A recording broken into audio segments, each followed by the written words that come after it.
miss who I was before her. Not because I don't believe in growth, not because I regret loving her, but because somewhere in the middle of trying to keep us together, I started losing pieces of myself. Before her, I was lighter. I didn't overthink texts. I didn't reread conversations searching for hidden meaning. I didn't question whether I was too much or not enough in the same breath. I moved through life steady, confident in who I was, comfortable in my own routine, secure in my own energy, and then I fell in love. And love is beautiful, but it also exposes you. It exposes your insecurities, your attachment style, your fear of loss. At first, it felt like growth. I was learning to compromise, learning to communicate better, learning to open up emotionally in ways I hadn't before. But slowly, something shifted. I stopped asking what felt right for me and started asking what would keep her happy. I stopped protecting my peace and started protecting the relationship. And there's a difference, because when you constantly adjust to avoid conflict, you don't even realize you're shrinking. You think you're being mature, you think you're being understanding, but sometimes you're just slowly abandoning yourself, and that's what hurts the most. Not that it ended, but that by the time it did, I didn't feel like the same person anymore. Before her, I didn't measure my worth through someone else's mood. If someone was distant, I assumed they needed space, not that I had done something wrong. If someone disagreed with me, I didn't internalize it as rejection. But with her, every shift felt personal, every silence felt loaded, every small argument felt like it could turn into something bigger. And instead of staying grounded, I started adapting, talking softer, holding back opinions, choosing peace over honesty. Not because I was scared of her, but because I was scared of losing her. And when you start operating from fear instead of authenticity, you begin to change subtly. You become more careful than confident, more reactive than relaxed, more focused on maintaining connection than maintaining identity. I remember catching myself one day thinking, I wouldn't have reacted like this before. And that realization hit, because love shouldn't erase you. It should expand you, but I wasn't expanding, I was adjusting constantly, and the version of me that used to move freely was slowly becoming calculated, and I miss that freedom. I miss my peace, the kind of peace where I didn't wake up wondering how the day would feel emotionally, the kind where my phone didn't control my mood, the kind where silence wasn't threatening. Before her, I enjoyed my solitude. After her, I feared it, because I had trained myself to associate connection with validation. If we were good, I felt secure. If we were off, I felt unsettled, and that emotional dependency crept in quietly. I didn't notice it happening. I just noticed that when things ended, I felt empty in a way I hadn't before, not just because she was gone, but because I had built so much of my emotional rhythm around her.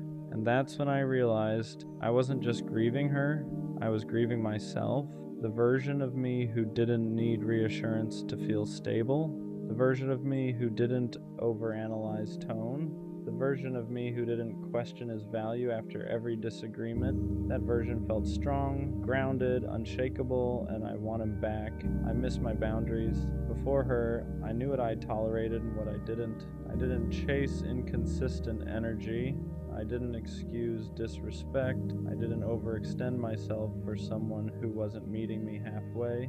But when you love someone, you justify things you normally wouldn't. You call red flags rough patches. You call inconsistency stress. You call emotional distance needing space. And sometimes those things are true, but sometimes they're excuses. And I made a lot of excuses, not because I was blind, but because I was invested. An investment makes you patient, sometimes too patient. By the end, I was tolerating things that the old version of me would have walked away from immediately, and that realization stings because it means I compromised more than I should have. Not just for the relationship, but at the expense of myself.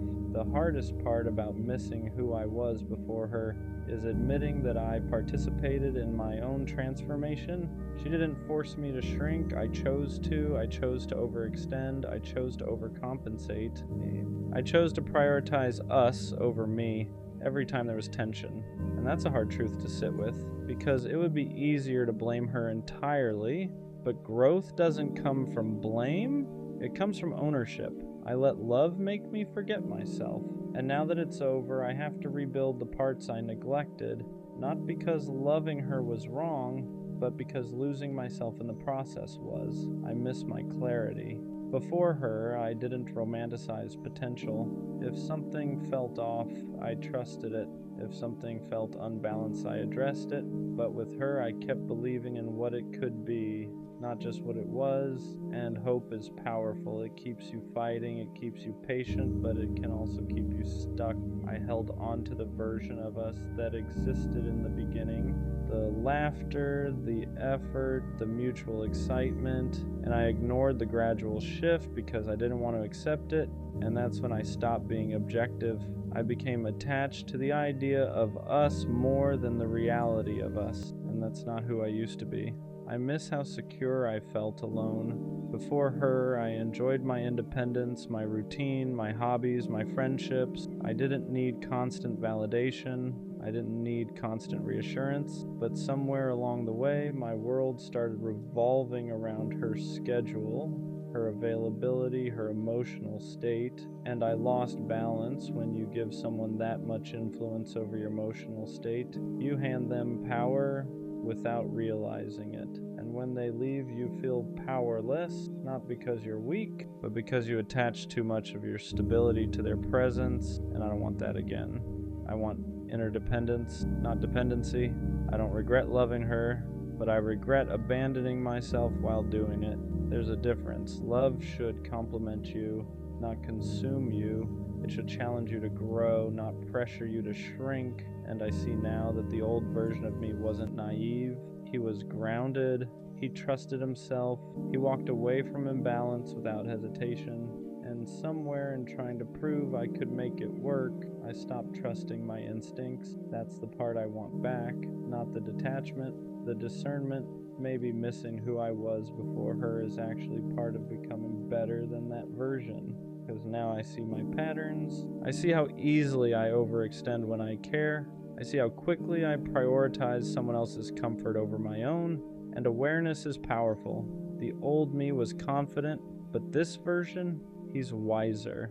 He knows how quickly identity can blur inside love. He knows how subtle self-abandonment can be. And next time he won't lose himself trying to hold something together.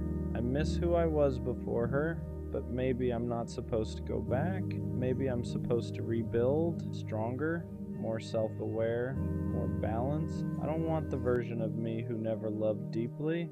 I want the version who loves deeply without disappearing, who commits without compromising identity, who stays loyal without neglecting himself. She changed me, but she didn't ruin me. If anything, she exposed where I needed boundaries, where I needed balance, where I needed to remember who I am outside of a relationship, and I will get back to that version, not the one before her, the one after her, but wiser, stronger, and impossible to lose again. I really did love her, not just in the beginning, not just when it was easy.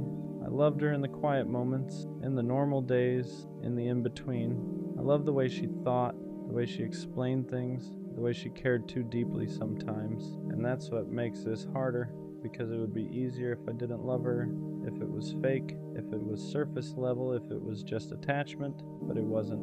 I loved her, and somehow that still wasn't enough. Love and compatibility aren't always the same thing. That's the part nobody prepares you for. You can love someone deeply and still not align long term. I loved her heart, her mind, her energy, but we handled conflict differently. We needed reassurance differently. We showed up differently under pressure. And love doesn't erase that. It doesn't magically fix timing issues, communication gaps, emotional readiness. You can love someone and still slowly grow apart. You can love someone and still realize you're not building in the same direction. And that doesn't make the love fake, it just makes it human. Loving someone doesn't automatically mean you knew how to love them properly, and that's a hard truth. I loved her the best way I knew how, but sometimes the best I knew wasn't what she needed. She needed reassurance. I gave independence. She needed consistency. I gave effort in waves. She needed clarity. I gave feelings, but not always direction. And that doesn't mean I didn't care. It just means love without emotional maturity can still fall short. I thought loving her was enough, but love isn't just what you feel, it's what you show, what you maintain, what you're disciplined enough to protect. And sometimes you realize you loved someone deeply, but you hadn't learned yet how to love them well. Regret hits different when you know you tried, because it's not like I didn't care. I showed up, I put in effort, I stayed longer than I had before. But effort in the wrong areas doesn't always translate. I tried to fix problems instead of understanding them. I tried to be strong instead of being vulnerable. I tried to prove I loved her instead of learning how she needed to feel it.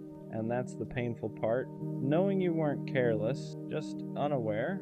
Regret isn't always about not loving someone. Sometimes it's about realizing you could have loved them better, and by the time you understand that, it's already over. You don't always realize someone's full value while they're still there. Sometimes you notice it in their absence, in the silence where their voice used to be, in the space where their presence felt normal, in the little things no one else does quite the same. The way she checked on me without making it obvious, the way she remembered details I forgot I even shared, the way she stayed patient when I was difficult. When you're used to someone loving you, you can mistake it for something ordinary, but once it's gone, you see how intentional it was. She wasn't too much, she wasn't overthinking, she wasn't needy, she was invested. And I didn't fully understand how rare that was until I felt the difference. Missing someone doesn't automatically mean you should go back. That's the confusing part. Because loneliness can sound like love. Silence can romanticize memories. Distance can soften the hard parts. I miss her laugh, her presence, the way she cared. But I also have to remember why it ended. The miscommunication, the emotional gaps, the moments we both felt unseen. Love alone isn't always enough to rebuild something, because going back requires more than feelings. It requires change, growth, accountability, consistency you didn't have before. And if I can't honestly say, I've grown into someone who can love her better, then missing her isn't a reason to reopen the door. Sometimes you can love someone deeply and still let them go with respect. Loving her changed me, not in a dramatic way, in a quiet, permanent way.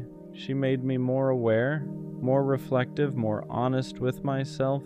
I can't love casually anymore. I can't ignore emotional gaps. I can't pretend effort doesn't matter, because I've seen what real investment looks like. And once you experience that, your standards shift. You stop entertaining half effort. You stop confusing attention with intention.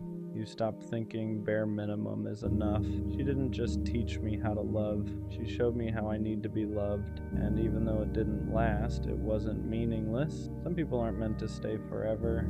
They're meant to upgrade you. Loving her set a new standard. And that's something I can't undo. I can't go back to surface level conversations. I can't go back to inconsistent effort. I can't go back to love that feels half present, because I've felt what depth feels like. I've felt what it's like to be understood without over-explaining, to be cared for without asking twice, to be chosen without confusion. And once you experience that, you can't pretend it doesn't matter.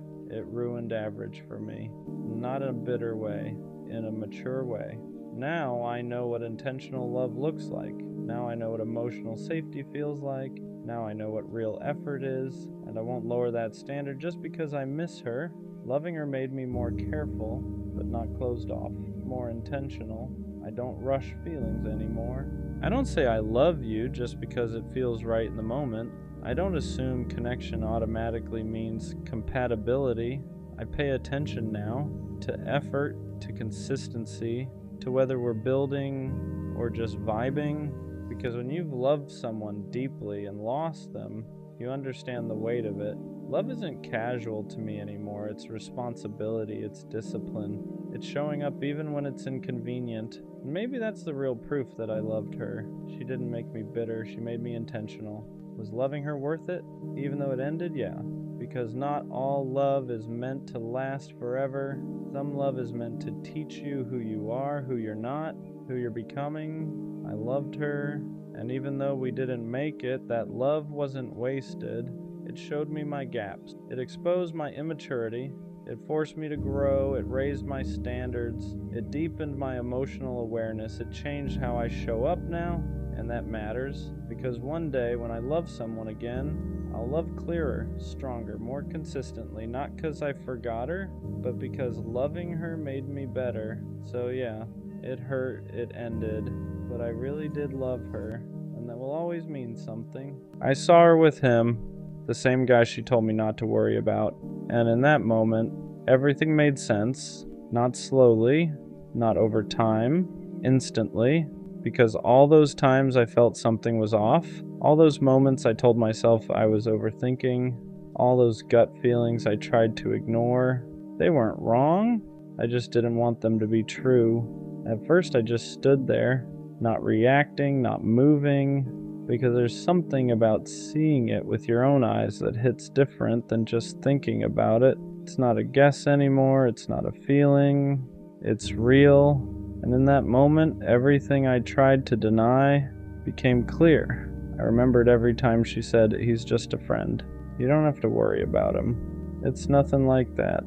And I believed her, not because I was naive, but because I trusted her, and that's what made it hurt more.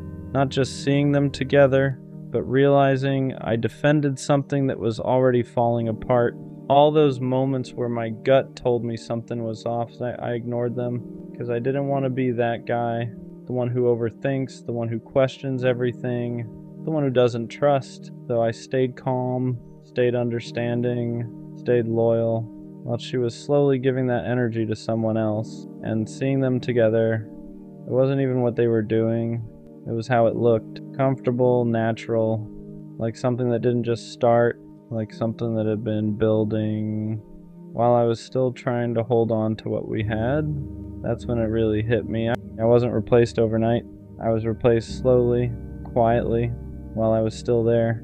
And that realization hurts in a different way, because it makes you feel like you were the only one still in it, while she was already somewhere else. For a second I wanted to confront her, ask questions, get answers, but then I realized something.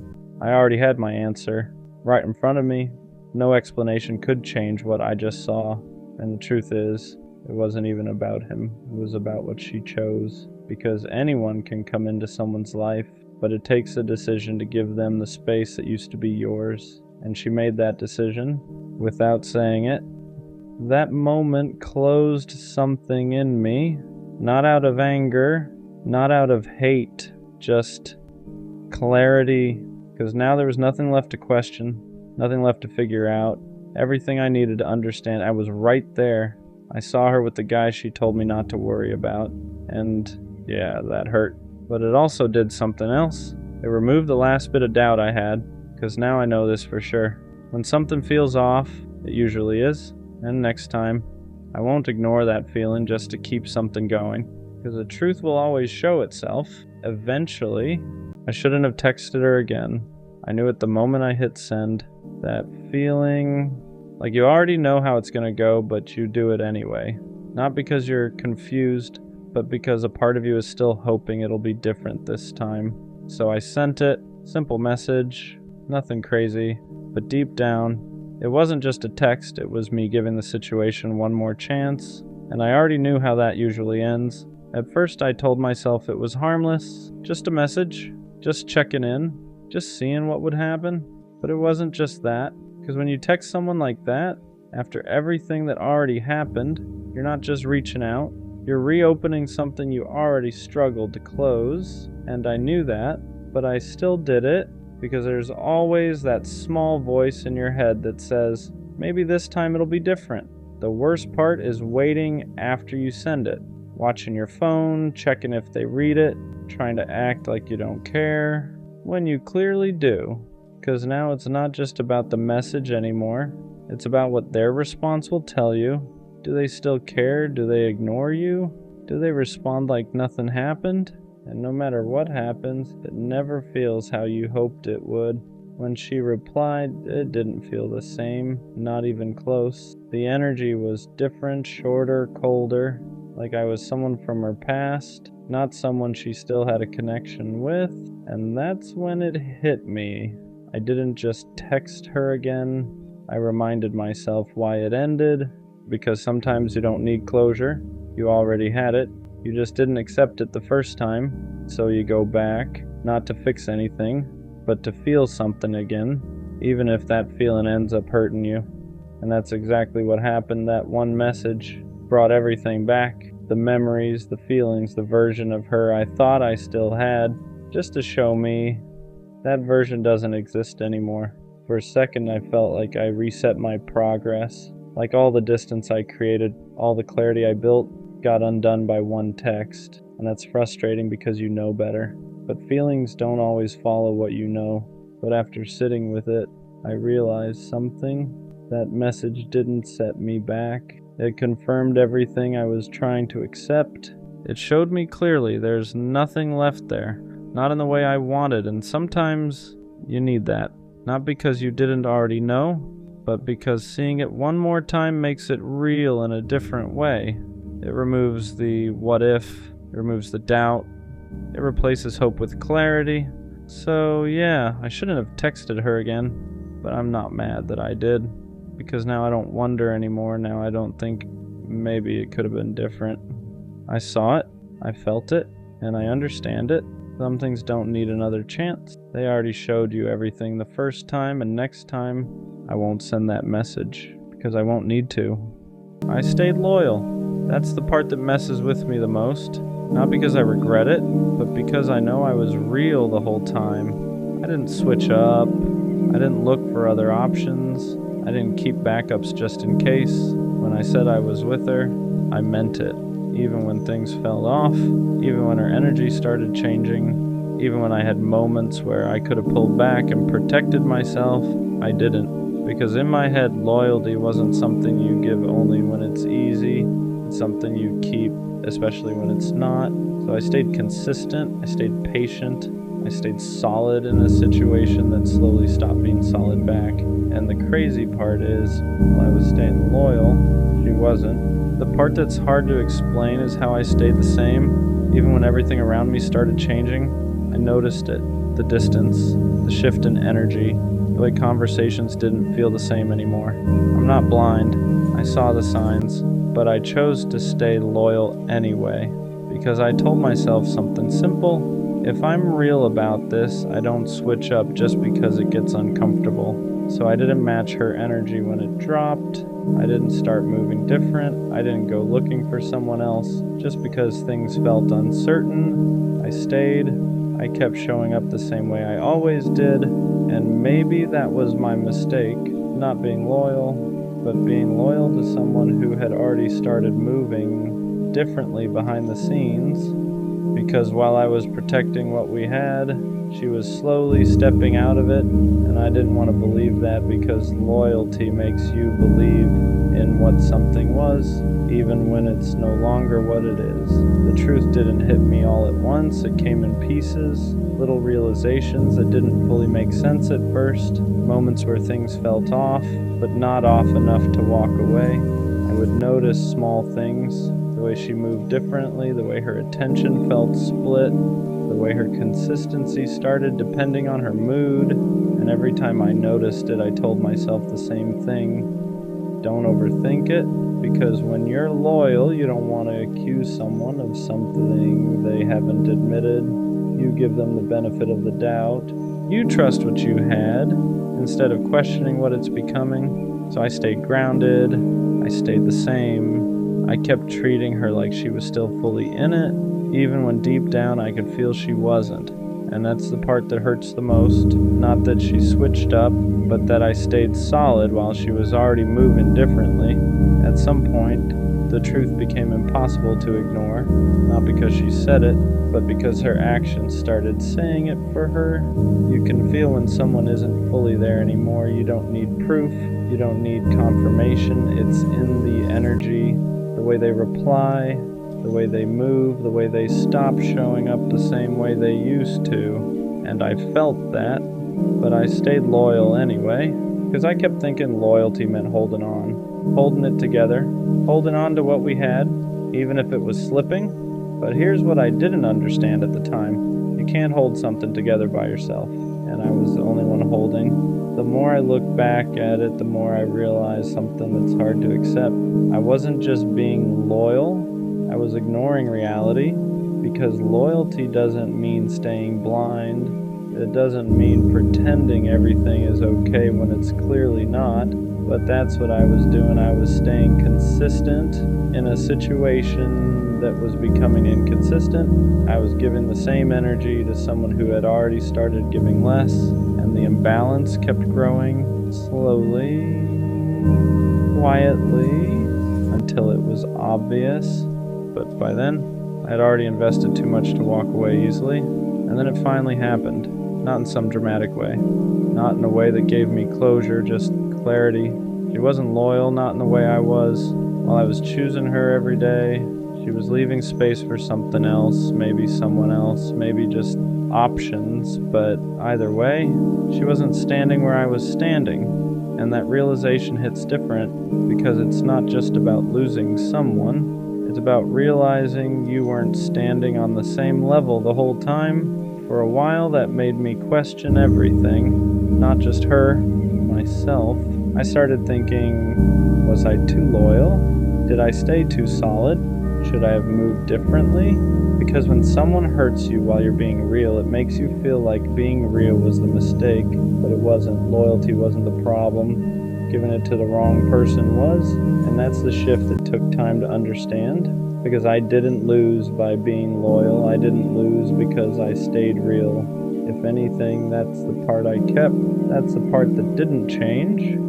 She changed. She moved different. She chose differently. But me, I stayed who I said I was. And that matters more than it feels like it does in the moment. And because here's the truth, no one tells you right away. Being loyal to the wrong person will hurt, but it will also teach you exactly what real loyalty should look like when it's returned. It shows you the difference between someone who says they care and someone who actually stands on it. And once you've felt that difference, you stop settling for anything less. You stop accepting half effort. You stop excusing inconsistency, because now you know what it feels like to give fully. So next time, you expect it back. So yeah, I stayed loyal, and she didn't, and for a while that felt like I lost, but now I see it differently, because loyalty isn't something you regret, it's something you protect. You just learn who deserves it. The right person won't make you question it, won't make you feel like you're the only one holding things together, won't make you feel stupid for being real. They'll match it naturally, consistently, without you having to ask. So no, I'm not changing the way I love, I'm just changing who I give it to, because being loyal isn't the mistake. Giving it to someone who wasn't is. I stayed loyal, even when it got hard, even when we were arguing more than laughing, even when my friends were telling me I deserved better, even when I felt unappreciated. I stayed, not because I didn't have options, not because I couldn't walk away, but because when I commit fully. Loyalty isn't something I switch on and off depending on how I feel that week. It's a decision, and I made it. I ignored distractions, I curved attention, I shut down conversations that crossed boundaries, not because I was scared of getting caught, but because I respected what we had.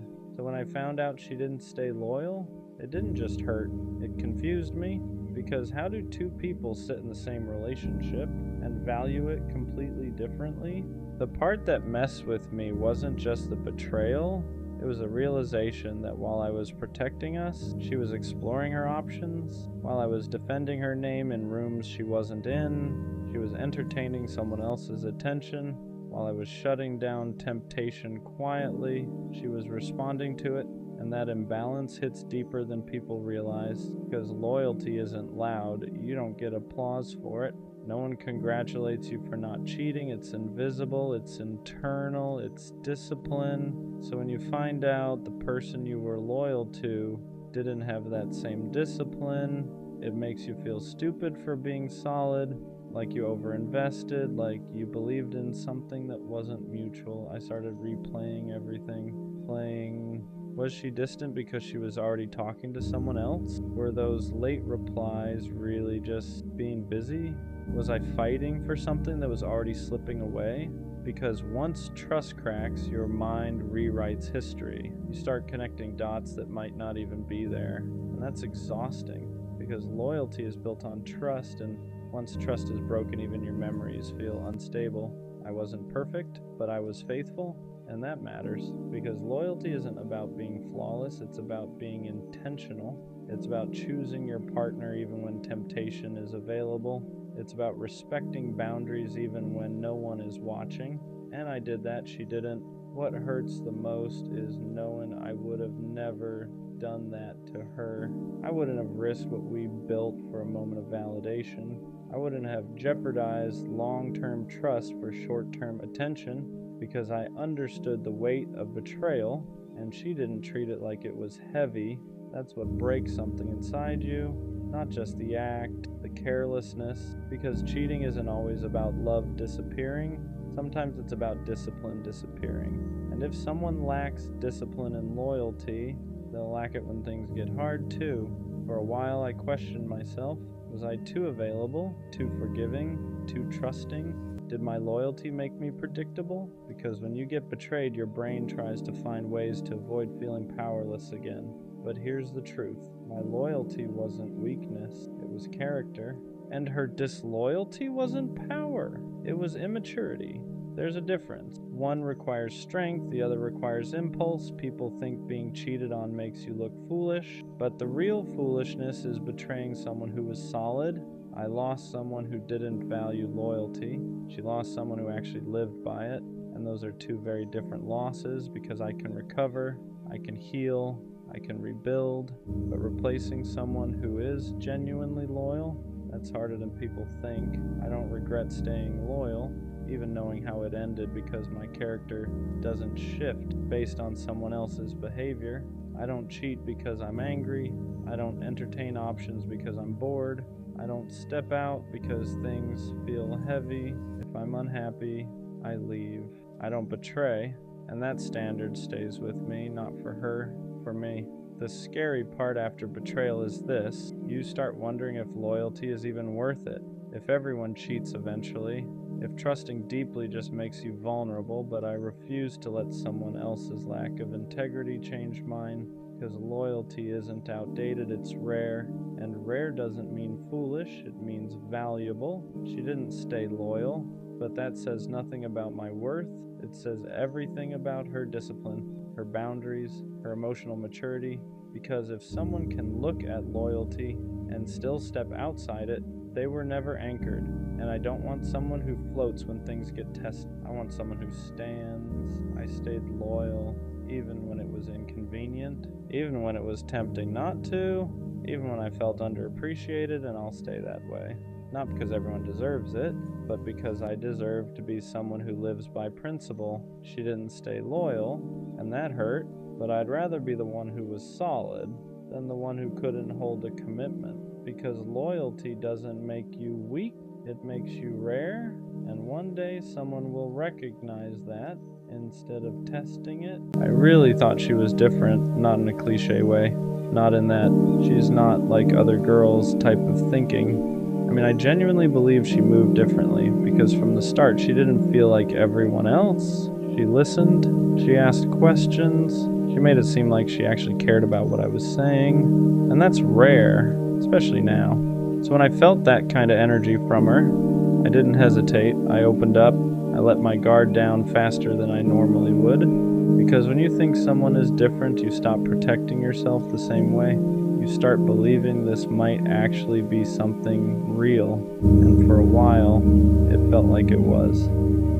The conversations were easy. Nothing felt forced. It felt like we were naturally building something without trying too hard. And that's what convinced me the most, because real connections aren't supposed to feel complicated. They're supposed to feel natural. So I leaned into it, I gave her my time, my attention, my energy, and I didn't second guess it, because in my head I wasn't just talking to someone random. I was building with someone who was different. At least that's what I thought. The more I talked to her, the more convinced I became that she wasn't like everyone else, because she didn't play games. At least it didn't feel like she did. She replied consistently. She didn't disappear randomly. She made the effort to keep conversations going. And when you've dealt with enough inconsistency before, that kind of energy stands out. It feels real, so I trusted it. I stopped overthinking things. I stopped questioning her intentions, because when someone shows you consistency, it feels like proof. Proof that they're serious, proof that they're different, proof that this might actually go somewhere. And that's when I started investing more, not just time, but emotionally. I started letting her see parts of me I don't usually show right away. The way I think, the things I've been through, the way I actually feel about certain things, because I thought she was someone who would understand it, someone who wouldn't take that lightly, and she made it seem like she didn't. She would listen, she would respond in a way that felt genuine. She made it feel like what I was saying actually mattered to her, and that's what pulled me in deeper, because attention is one thing, but understanding, that's different, or at least it's supposed to be. But what I didn't realize at the time was this: just because someone understands you doesn't mean they value you the way you think they do. That realization didn't hit me right away. At first, everything still felt real, because when someone listens to you, understands you, and responds in a way that feels genuine, it's easy to believe they care on a deeper level. And I did. I thought she saw me. Not just the surface version, but the real version. And that's not something I give out easily. For the more she showed that side of herself, the more I leaned in, the more I believed this wasn't temporary. But slowly, things started shifting. Not in a dramatic way, nothing obvious, just small changes. Her replies weren't as consistent. The energy in conversations felt a little different. The effort started feeling slightly uneven. At first I ignored it, because when you believe someone is different, you don't immediately assume they're changing. You assume something else is going on. Maybe she's busy, maybe she's stressed, maybe she just needs space. So I stayed patient. I didn't pull back. I didn't question her. I just kept showing up the same way I always did.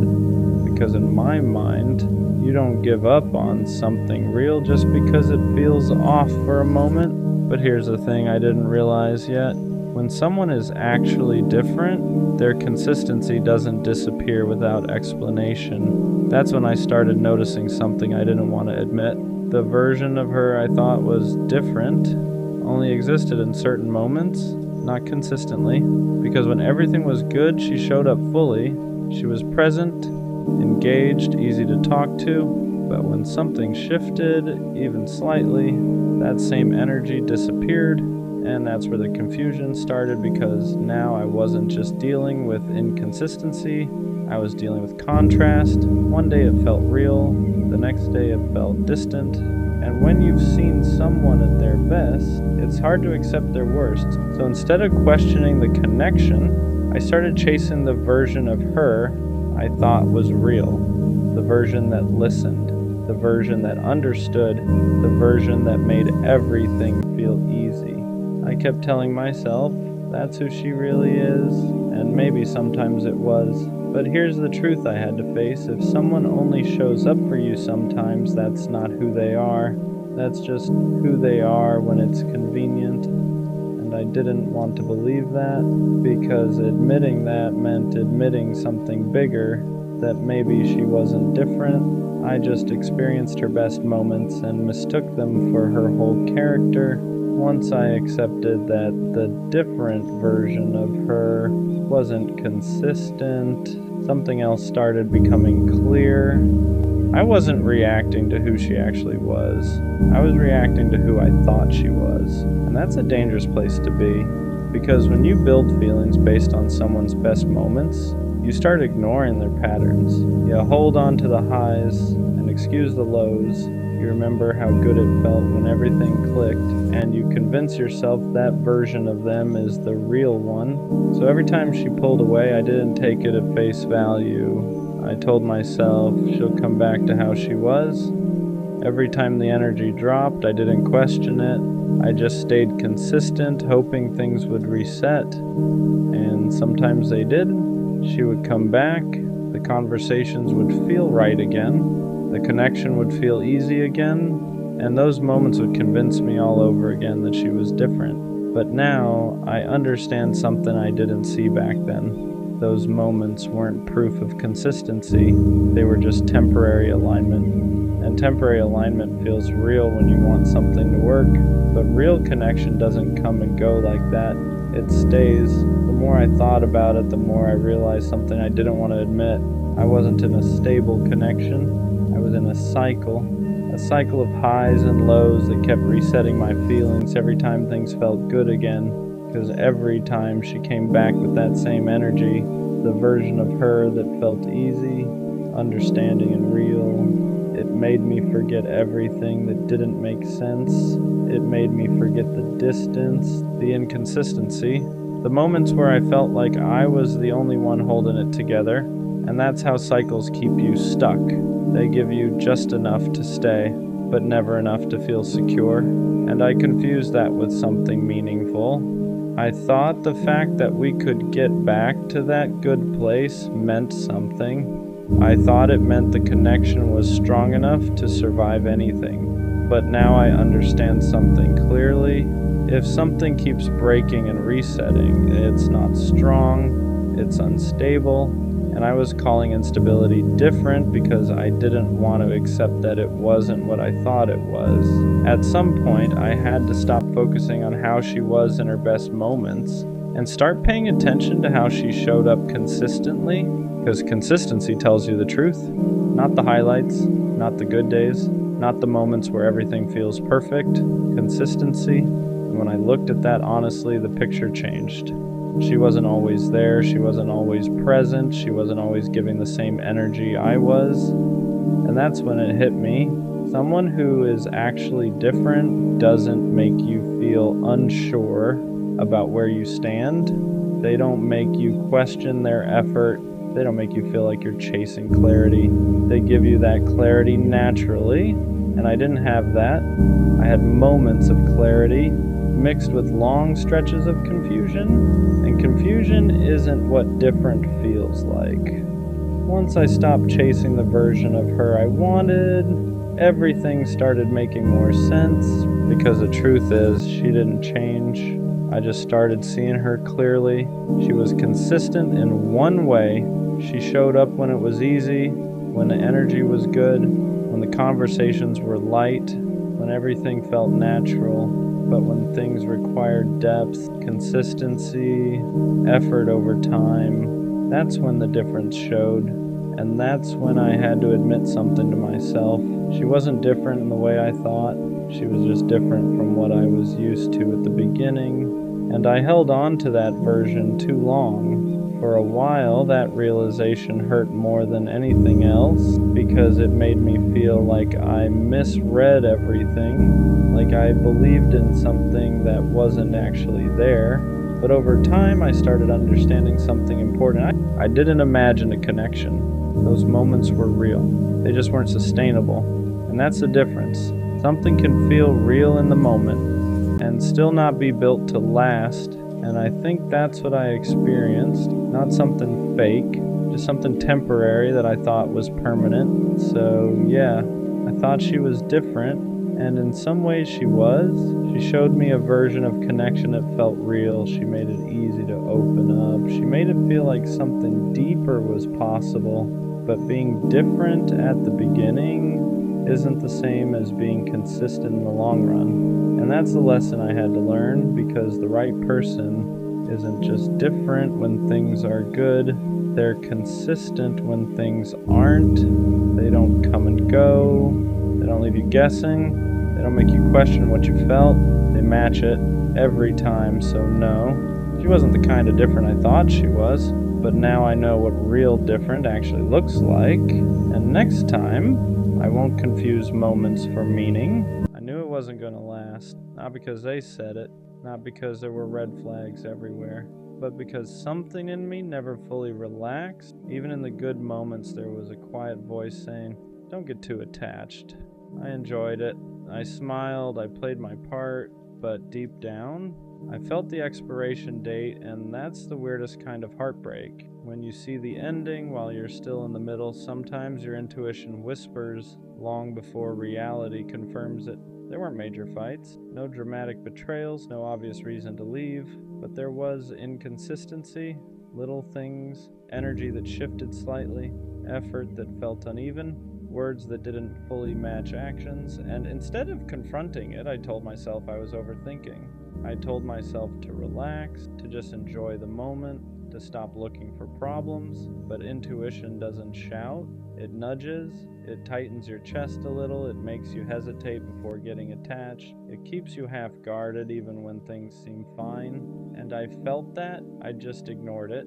Because sometimes we don't want to be right, we want to be wrong about the ending. So why did I stay if I knew? Because sometimes temporary love still feels better than loneliness, because even if it wasn't forever, it was something. The late night conversations, the inside jokes, the way they looked at me when it was just us. I knew it had cracks, but I also knew it had moments, and I convinced myself that maybe moments were enough. Maybe I didn't need permanence. Maybe I didn't need certainty. Maybe I could just enjoy it without expecting it to stay. But that's the lie we tell ourselves. You can't emotionally invest and pretend you won't feel it when it ends. I stayed because I hoped my intuition would be wrong. I stayed because I liked them, because I wanted it to work, because walking away early felt dramatic, but sometimes staying longer just makes the goodbye heavier. There's a difference between anxiety and intuition. Anxiety is loud, it spirals, it imagines worst-case scenarios, it creates problems that don't exist yet. Intuition is quiet, it doesn't panic, it doesn't overreact, it just knows. And what I felt wasn't panic, it wasn't jealousy, it wasn't insecurity. It was a steady awareness that something wasn't aligned. I didn't feel chosen, I didn't feel secure, I didn't feel like we were building. I felt like we were passing time, and that's how you know. When the connection feels temporary, even while it's happening. Anxiety asks, what if they leave? Intuition says, they're not fully here. And deep down I knew which one it was. Knowing it won't last doesn't make it hurt less. That's the part nobody tells you. You'd think being mentally prepared would soften the blow. It doesn't, because even if your mind saw the ending, your heart still participated. You still laughed, still opened up, still imagined what if. And when it finally ends, there's no satisfaction in being right.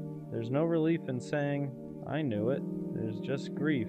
Grief for the version of it you hope might surprise you. Grief for the effort you still gave even while doubting. Grief for the potential that never turned into permanence. Knowing doesn't protect you, it just makes you feel like you watched crash in slow motion. And sometimes that's worse. Should I have walked away sooner? Maybe. But it's easy to say that now. When you're in it, you don't see it as wasting time. You see it as giving it a chance. You tell yourself, maybe it just needs more time. Maybe they're just figuring things out. Maybe I'm overthinking. Because walking away early feels extreme. It feels impatient. It feels like you're not fighting hard enough, but sometimes staying longer isn't loyalty. It's fear. Fear of starting over. Fear of being alone again. Fear that this might be the closest thing to love you'll get for a while. So you stay. Not because it's right, but because it's comfortable enough. And when it finally ends, you don't just grieve them. You grieve the time you knew better, but here's the thing. You didn't stay because you're weak, you stayed because you hoped, and hope isn't something to be ashamed of. Next time I'll trust it, that quiet feeling, that subtle hesitation, that inner voice that doesn't panic, it just knows. Because ignoring it didn't protect me, it just delayed the inevitable. Next time, I won't wait for proof, I won't wait for the obvious red flag, I won't wait for the dramatic ending. I won't wait until I'm already attached. If something feels temporary, I'll ask why. If something feels uneven, I won't convince myself it's balanced. If someone feels half in, I won't invest fully. Not from a place of fear, from a place of alignment, because intuition isn't there to ruin good things, it's there to protect you from forcing the wrong ones. And maybe I needed this ending to finally respect my own instincts. Not every connection is meant to last. Some are meant to wake you up to your patterns, to your boundaries, to the things you tolerate when you're lonely. Maybe it wasn't supposed to be forever. Maybe it was supposed to show you what half effort feels like so you'd stop accepting it. Maybe it was supposed to teach you that chemistry isn't compatibility, that attention isn't intention, that potential isn't commitment. Sometimes we meet people who aren't meant to stay, they're meant to reveal. Reveal where you overgive, where you ignore yourself, where you settle for almost, and once you see it, you can't unsee it. So maybe it didn't last because it wasn't designed to build, it was designed to redirect. Endings don't always mean failure, sometimes they mean clarity. We think if something doesn't last forever, it wasn't real, but that's not true. It was real, the feelings were real, the moments were real, it just wasn't permanent.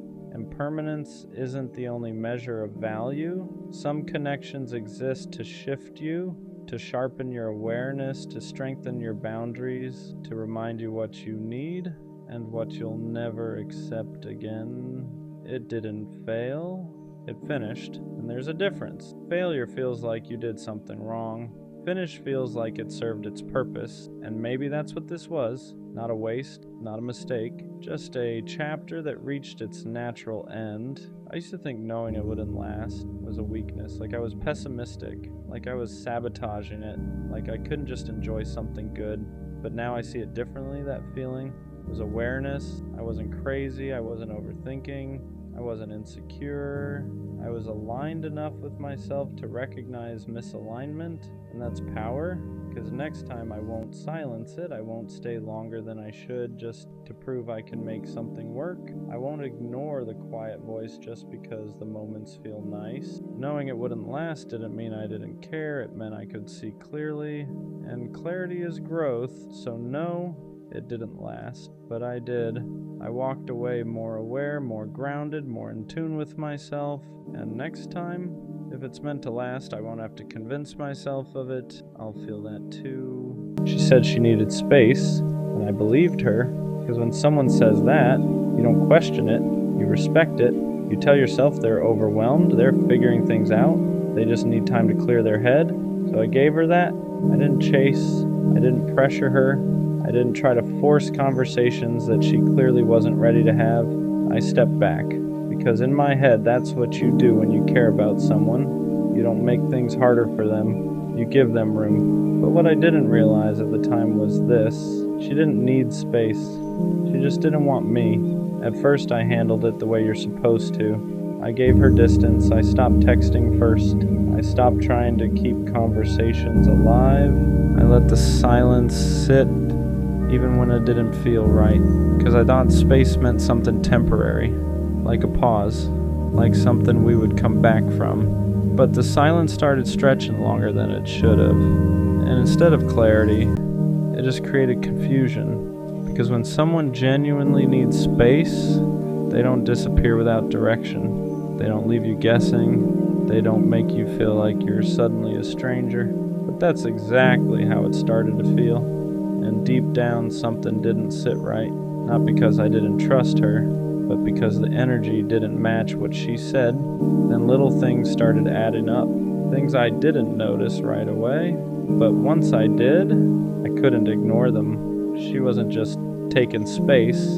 She was still active, still talking, still posting, still present, just not with me. And that's when the confusion turned into something else, clarity, because space doesn't mean disappearing from one person while still being available for everything else. Space doesn't look like selective silence, and that's when it hit me.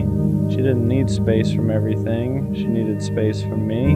That realization is different, because now it's not about understanding, it's about acceptance. You start replaying everything, trying to figure out when it changed, when her energy shifted, when the connection stopped being something she wanted to maintain. Because if it was really about space, she would have come back, she would have explained, she would have made it clear where things stood, but she didn't. She just faded and let the silence say what she didn't want to say directly. And the truth is, space is one of the easiest ways to leave without saying you're leaving. It sounds soft, it sounds understandable, it doesn't create conflict, but sometimes it's just distance in disguise, a way to slowly step out without having to take responsibility for ending it. And I didn't want to see it like that at first, because believing her felt easier than accepting what was actually happening. Because if I accepted it, then I had to admit something I wasn't ready for, that I wasn't someone she was trying to hold on to.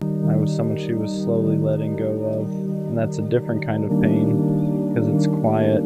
There's no argument, no clear ending, just distance that keeps growing until you finally understand what it means. For a while I kept thinking she'd come back, that once she had her space, things would go back to how they were, because when something feels real, you don't expect it to end like that. You expect a conversation, closure, something, but sometimes the absence is the answer, and that's what I had to learn the hard way. And once I stopped waiting, everything started making more sense, because I wasn't confused anymore, I wasn't questioning where I stood, I wasn't trying to interpret silence, I just saw it for what it was. She didn't need time, she made a decision, just not one she wanted to say out loud. And yeah, that hurt, not just because she left, but because of how she did it. Because honesty would have been easier to respect, clarity would have been easier to accept, but instead, I was left trying to understand something that was never explained, and that kind of ending stays with you for a while. So yeah, she said she needed space, but what she really needed was distance from me, and now I understand something clearly. The right person doesn't disappear to figure out if they want you. They don't leave you in silence, they don't make you question everything. They communicate, they stay, they choose. So next time, I won't confuse silence with patience. I won't wait around for someone who already stepped away, because when someone truly wants you, they don't need space to decide it. I don't care how corny it sounds. I'm not going to stop being a lover, not until I get the kind of love I've always imagined. The kind where there's no confusion, no wandering attention, no half-interest disguised as effort, just one person, and a world that feels smaller because of it. I want love where focus doesn't drift, where nobody else even registers, where loving them feels instinctive, not forced. The kind of love that doesn't try to be cinematic, it just is. Two people driving with no destination, standing in open fields, traveling for no reason other than wanting to be together. The kind of love you don't just feel in your chest, you feel it in your soul, hot, intense, alive. And I don't understand how people walk around pretending that kind of love doesn't matter.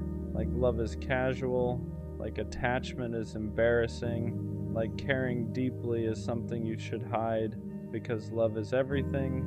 It's sharing the world with someone, learning their habits, reading their moods, knowing them in ways no one else does. It's going from stranger to someone you can't imagine life without. And yeah, love comes with risk, heartbreak, loss, pain, but I'm here for all of it. Because if that's the price of loving deeply, I'll pay it.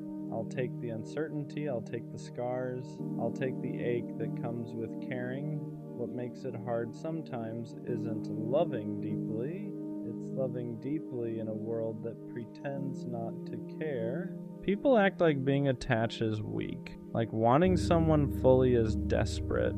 They call it being nonchalant. They call it cool. They call it protecting yourself, but to me it just feels empty. I don't want love that's casual. I don't want half interest. I don't want to pretend I wouldn't be devastated if I lost someone I truly cared about. I want to feel it, all of it. I want the kind of love where my heart is completely in, no exits, no backups, no pretending. And yeah, that makes me vulnerable. It means I get hurt easier. It means I feel things more intensely, but I'd rather feel everything than live numb just to look unbothered. because loving deeply isn't weakness, it's courage. It takes guts to say, I want you fully. I'm choosing you. I'm not scared to care. And maybe that's why it feels lonely sometimes, because not everyone is built to love like that. Some people close their hearts after pain. Others keep theirs open, not because they're naive, but because they refuse to let disappointment turn them cold. You don't love deeply because it's easy. You love deeply because it's who you are, and even when it costs you, you'd still rather feel everything than live a life that feels hollow. You already know how this can end. You know love can break you. You know it can leave scars. You know it can take pieces you don't get back, and still, you choose it. Not because you're reckless, not because you're desperate, but because a life without love feels smaller than a life with heartbreak. You're not chasing perfection, you're chasing connection. The kind that makes ordinary moments feel alive, the kind that makes the world feel louder and quieter at the same time. And once you've felt even a glimpse of that, you can't pretend you don't want it anymore. So yeah, you risk it again, you open your heart again, you believe again, not because you forgot the pain, but because you decided it wasn't stronger than your capacity to love. Being a lover boy doesn't mean you ignore reality. It means you face it and still choose love anyway. You're not asking for perfection, you're asking for presence, for a love that feels mutual, chosen, clear, and wanting that doesn't make you unrealistic, it makes you honest, because once you know how deeply you can love, you stop settling for anything that asks you to dim that fire. So, no, the lover boy in you isn't dying, he's just waiting.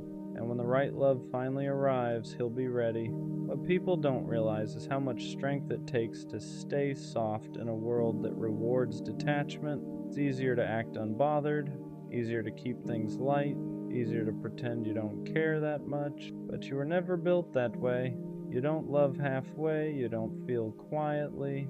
When you care, it shows in your effort, in your loyalty, and how present you are.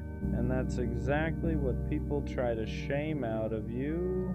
They tell you you're too much, too attached, too intense. Like love is something you're supposed to ration.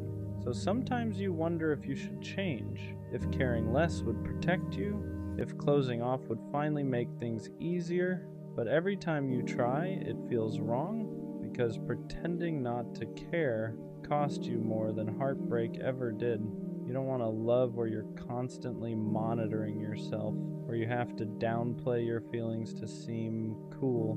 You want to love where effort isn't embarrassing, where loyalty isn't laughed at, where wanting someone fully isn't treated like a flaw. And yes, that kind of love is rare, not because it doesn't exist, but because not everyone has the capacity for it. Some people love with caution, some love with conditions, some love with one foot out the door. You love with your whole chest, and that means when it ends, it hurts differently. You don't just lose a person, you lose the future you already pictured, the version of yourself that only existed with them. But even after that pain, you don't harden, you don't turn cold, you don't become bitter, you grieve, and then you stay open. Not because you're naive, but because you understand something others don't. Love isn't dangerous, avoidance is. A life spent protecting yourself from ever being hurt is a life spent never being fully alive. So you keep choosing love, even when it costs you, even when it scares you.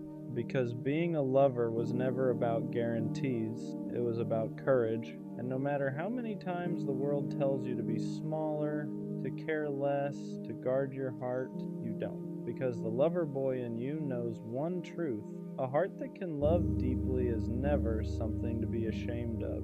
People who love like you often feel out of place, not because there's something wrong with them, but because the world isn't built for hearts that don't know how to love halfway.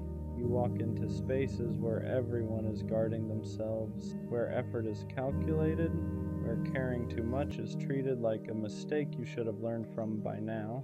And you can feel it, the hesitation, the emotional distance, the way people keep one foot out the door just in case. Meanwhile, you're standing there ready to choose someone fully if they'd just meet you halfway.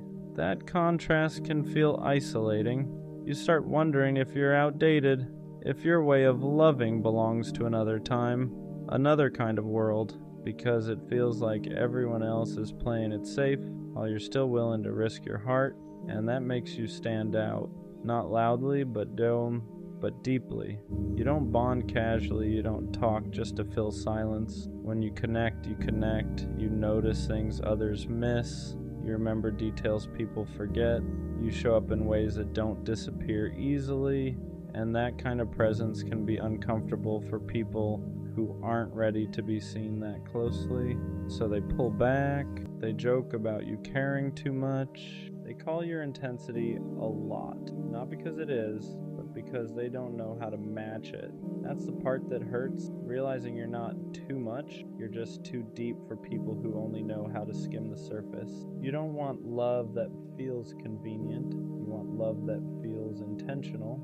You don't want someone who chooses you when it's easy. You want someone who chooses you because they mean it. And yeah, that narrows the field. It means you'll feel alone sometimes. It means you'll walk away more than you stay. It means you won't fit everywhere. But fitting everywhere was never the goal. The longing was. The lover boy in you isn't broken because he doesn't blend in. He just hasn't found the place where his kind of love is spoken fluently. And when he does, it won't feel like standing out anymore. It'll feel like coming home. Loving this deeply almost always comes with loneliness first. Not because you're doing something wrong, but because alignment takes time. When you love with your whole heart, you don't rush into anything just to feel chosen. You don't settle for attention that fades. You don't accept half presence just to avoid being alone. And that means there are stretches where it feels like everyone else has someone and you don't. You watch people pair up quickly, jump from connection to connection, call it love because it fills the space, and sometimes you wonder if you're being too patient, too selective, too unwilling to compromise. But deep down, you know the truth. You're not afraid of being alone. You're afraid of being half-loved. You don't want a relationship that feels like constant self-editing, where you have to mute your feelings, where your intensity is treated like a problem instead of a gift. So you wait, not passively, intentionally. You keep your heart open, but your standards intact. And that's the lonely part no one talks about. Choosing alignment over company, choosing depth over distraction, choosing to sit with the emptiness rather than fill it with something that won't last. Some nights it feels heavy. You question whether it's worth it, whether anyone will ever meet you at the level you're willing to love. But then you remember something important. The love you want can't be rushed. It needs two people who aren't scared of closeness, who don't joke about vulnerability, who don't treat commitment like a trap. And until that shows up, being alone is still safer than shrinking yourself. The lover boy in you isn't lonely because he's lacking. He's lonely because he's waiting for something real. And real love doesn't arrive loudly. It arrives aligned. The lover boy gets misunderstood a lot. People look at the way you love and assume it comes from neediness, from insecurity, from not knowing how to be alone. But that's never been true. You don't love deeply because you're afraid of being by yourself. You love deeply because you know how to be alone and still choose connection. There's a difference. You're not reaching for someone to fill a void. You're reaching because you want to share a life you already know how to carry on your own. But in a world obsessed with detachment, depth gets mislabeled, caring becomes too much, consistency becomes clingy, wanting clarity becomes pressure, so people tell you to chill, to play it cool, to act like you don't care as much as you do. And for a while you try. You soften your words, you hold back your feelings, you pretend you're less invested than your heart actually is. But it never feels right. Because loving quietly when you feel loudly starts to feel like lying to yourself. You don't want to be mysterious. You don't want to be distant. You don't want to be someone who treats love like a game of leverage. You want honesty. You want effort that isn't embarrassing. commitment that isn't mocked, connection that doesn't require you to minimize who you are. And the truth is, people who can't handle that were never going to meet you where you stand anyway. They confuse emotional availability with weakness because they've never felt safe enough to offer it themselves. So they pull away, they joke, they keep things light, not because you're too much, but because your depth asks them to be real. And not everyone is ready for that. The lover boy isn't misunderstood because he loves wrong. He's misunderstood because he loves honestly in a world that prefers control. And one day, someone won't ask you to tone it down. They won't call your care extra. They won't flinch at your intensity. They'll recognize it because they've been looking for someone who loves like you, without fear, without games, without holding back. One thing people get wrong about you is thinking you lose yourself in love, that you disappear, that you abandon who you are, just keep someone close. But that's not what loving deeply means to you. You don't give your heart away blindly. You give it intentionally. You're aware of the risk. You feel the fear. You know exactly how much it can hurt, and you still choose to love, not because you don't value yourself, but because you refuse to live guarded out of fear. There's a difference between protecting your heart and closing it. Closing it is pretending you don't care. Protecting it is knowing when to walk away without turning cold. And that's something you had to learn the hard way. You've loved people who couldn't meet you emotionally, who enjoyed your warmth but never offered shelter in return. And each time you didn't lose your softness, you refined it. You learned to notice effort, to listen to consistency, to believe actions more than potential. You learned that loving deeply doesn't mean tolerating confusion. It doesn't mean waiting forever. It doesn't mean accepting less than what you give.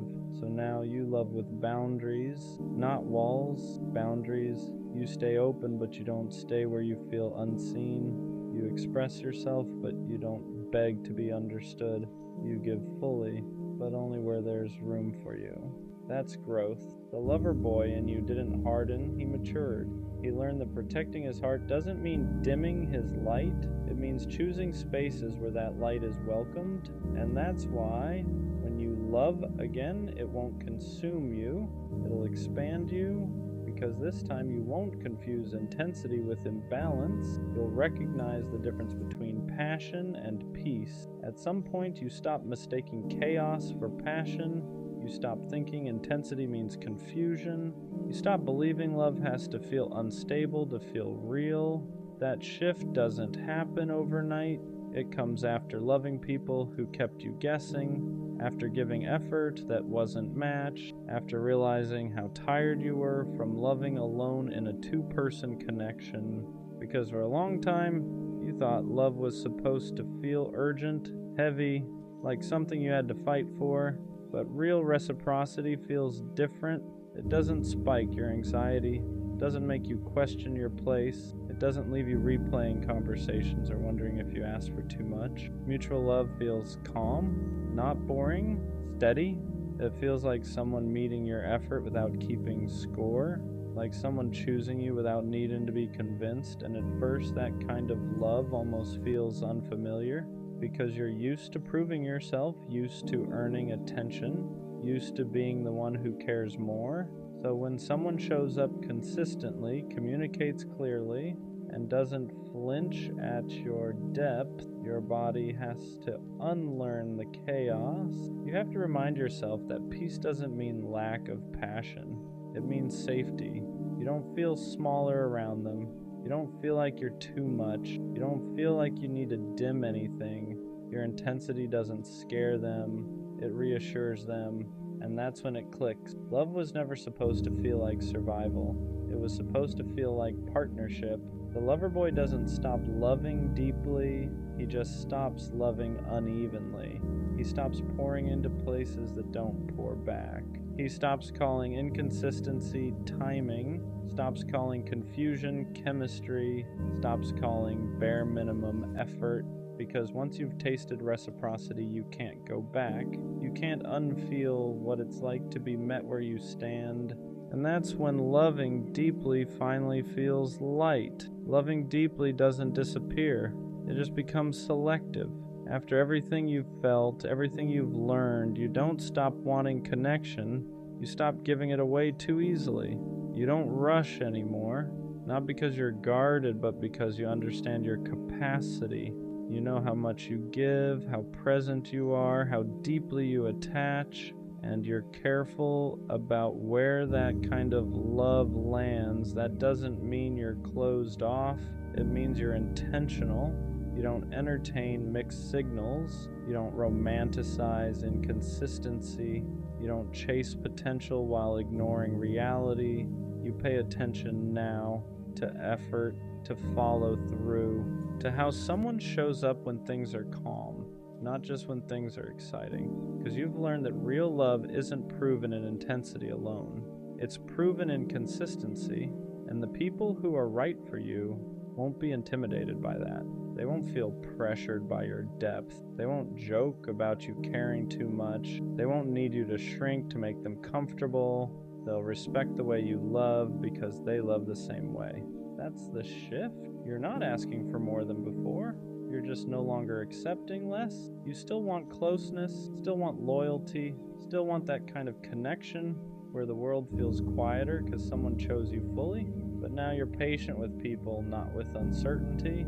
You're open to love, not to confusion. And that's how the lover boy grows. Not into someone colder, but into someone clearer. Someone who knows that loving deeply isn't about giving your heart to everyone who shows interest. It's about giving it to someone who knows how to hold it. Before the right love shows up, the lover boy is usually alone for a while.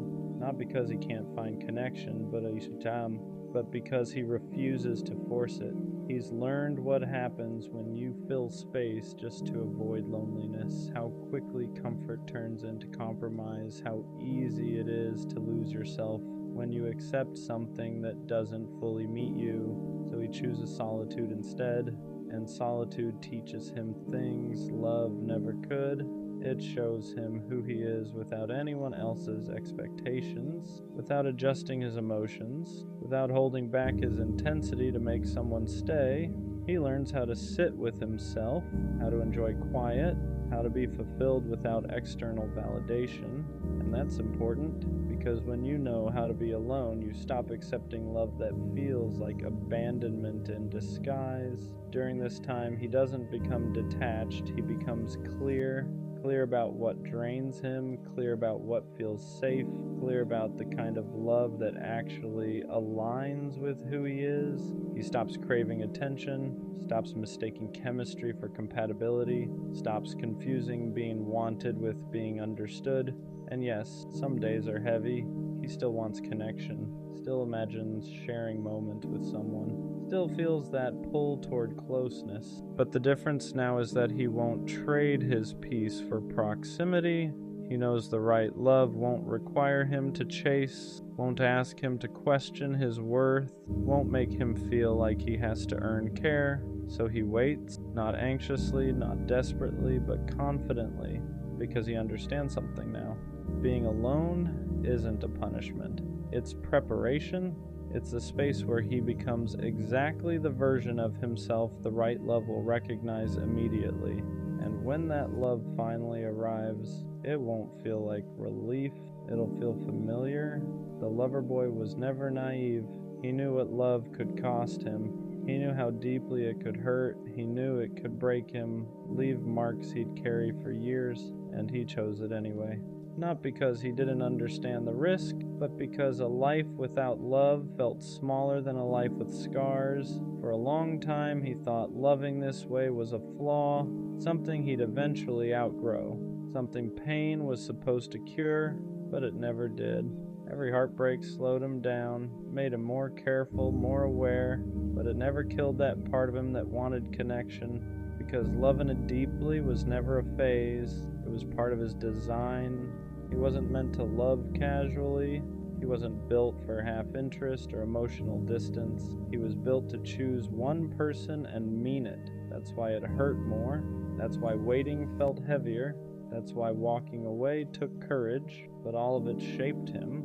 It taught him boundaries without bitterness, standards without arrogance, patience without self-abandonment. So now, when he looks back, he doesn't regret loving the way he did.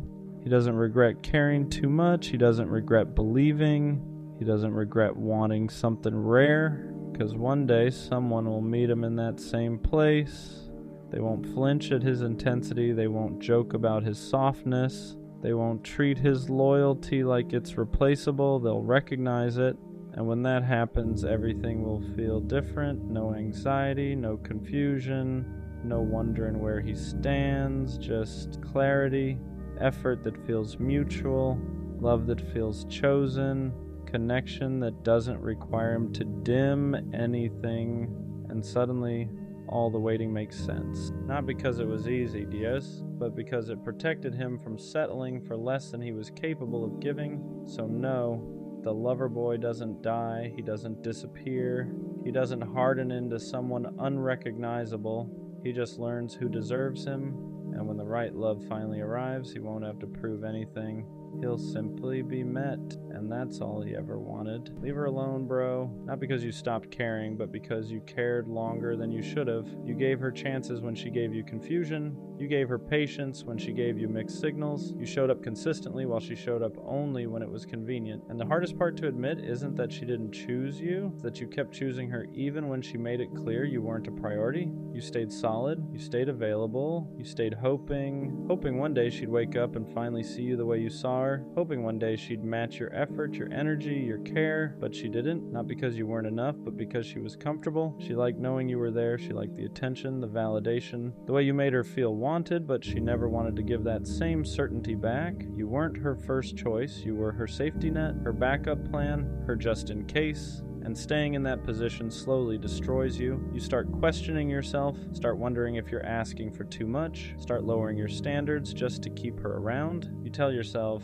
maybe she's just busy, maybe she's scared, maybe if I'm more patient she'll change. But deep down you know the truth. Someone who truly wants you won't make you feel like you're fighting for their attention. They won't leave you guessing where you stand. They won't only show up when it benefits them. So leave her alone, not out of anger, not out of ego, not to prove a point. Leave her alone out of respect for yourself, because the moment you stop texting first, stop checking her stories, stop replaying conversations in your head, stop making excuses for her absence, you'll feel it, that quiet, that peace, and it'll feel unfamiliar at first because you've been living in chaos for so long you forgot what calm feels like. But that peace is real. It's the peace of no longer forcing something that was never meant to be mutual. The peace of choosing yourself after constantly choosing someone who wouldn't choose you back. She had her chance, she saw your heart, she saw your effort, she saw what you were willing to give, and if she didn't value you then, don't give her another opportunity to waste you again, because the right person won't need convincing. And the moment you truly let her go, you make room for someone who won't treat your love like an option. Choose yourself now. Walking away doesn't feel strong at first. It feels like withdrawal, like your chest is empty and heavy at the same time, like you're doing the one thing your heart keeps begging you not to do, because even when someone isn't good for you, your attachment doesn't just shut off. You still think about her when your phone lights up, still wonder if she noticed your silence, still catch yourself hoping she'll reach out just so you can feel chosen one last time. That's the part nobody talks about. Leaving someone you loved feels like betraying your own feelings. You start asking yourself if you gave up too soon, if maybe this time would have been different, if maybe you should have tried just a little harder. But here's the truth you keep avoiding. You already tried harder than she ever did.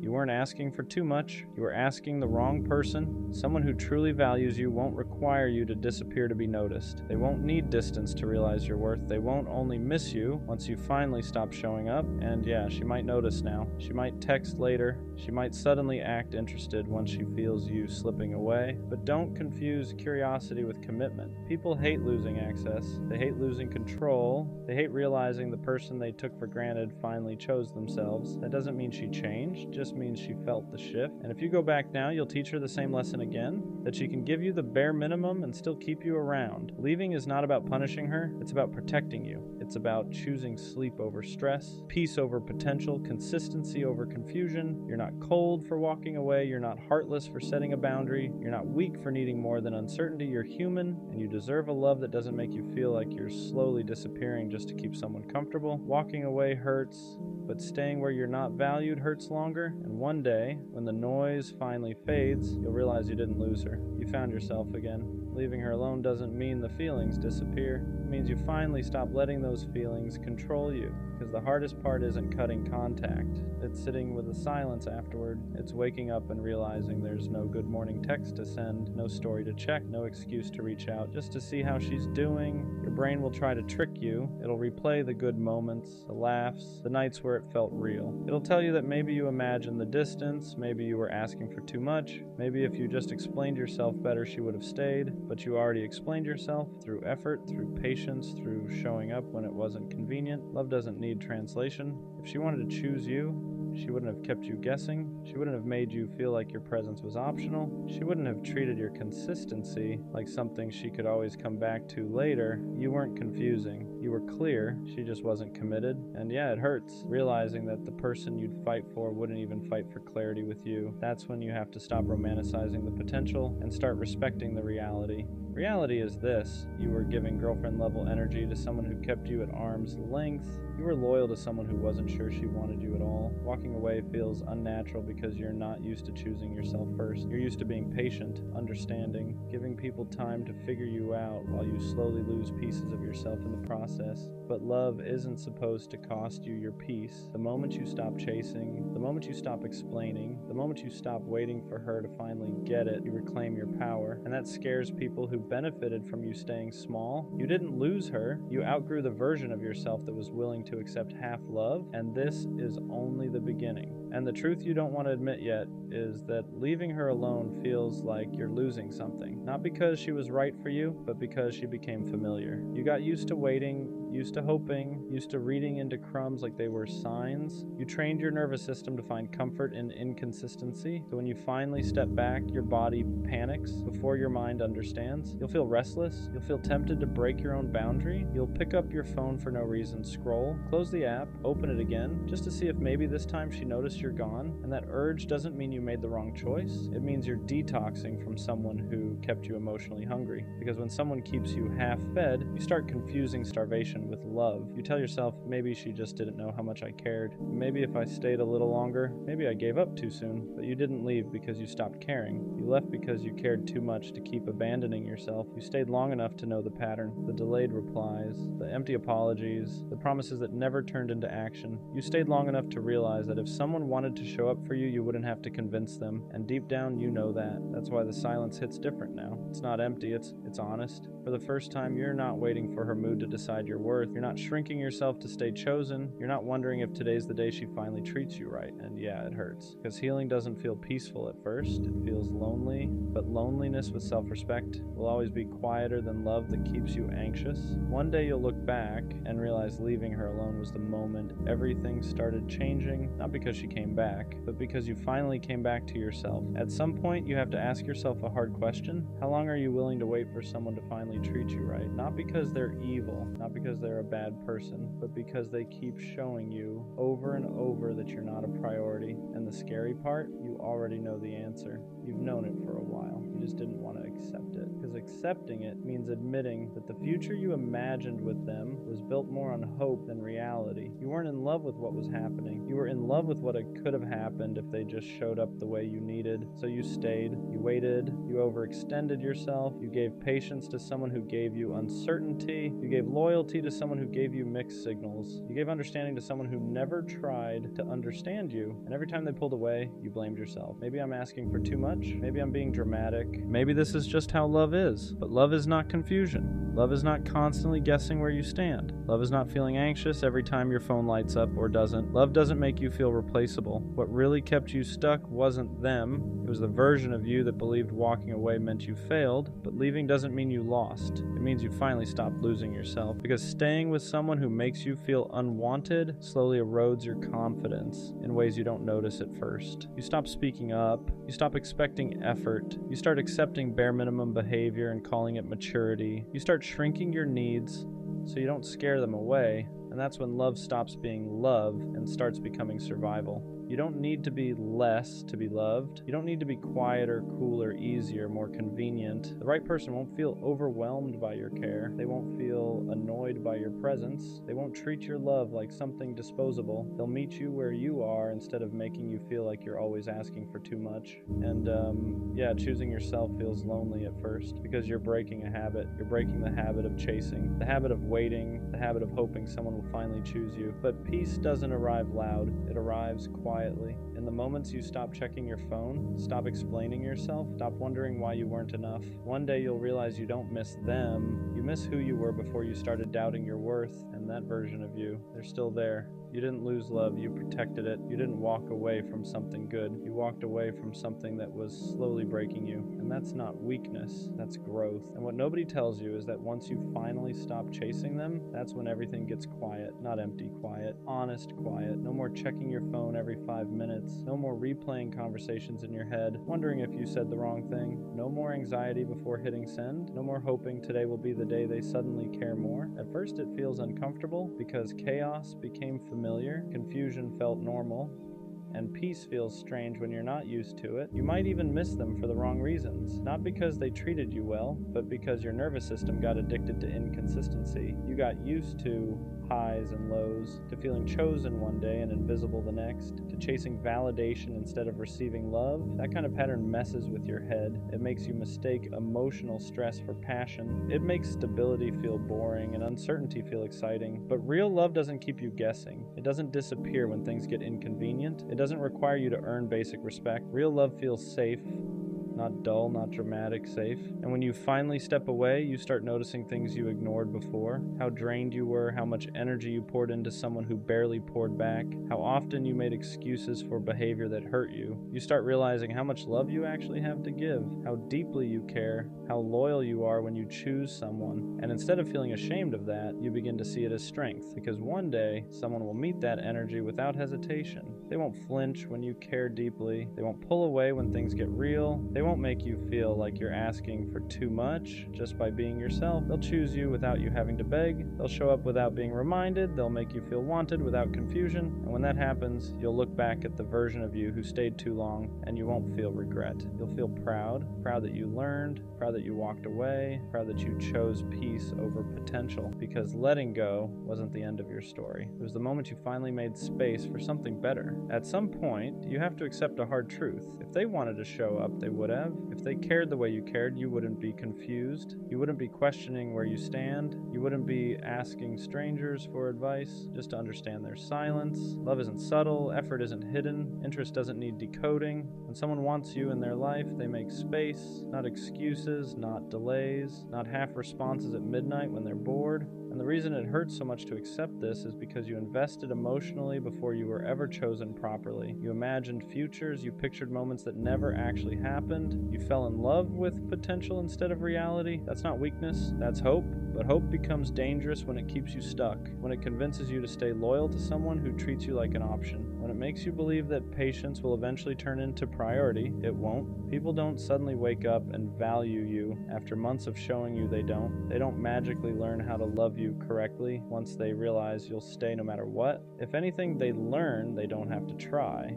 And that's why walking away feels so heavy, because you're not just letting go of them. You're letting go of the version of the future you created in your head.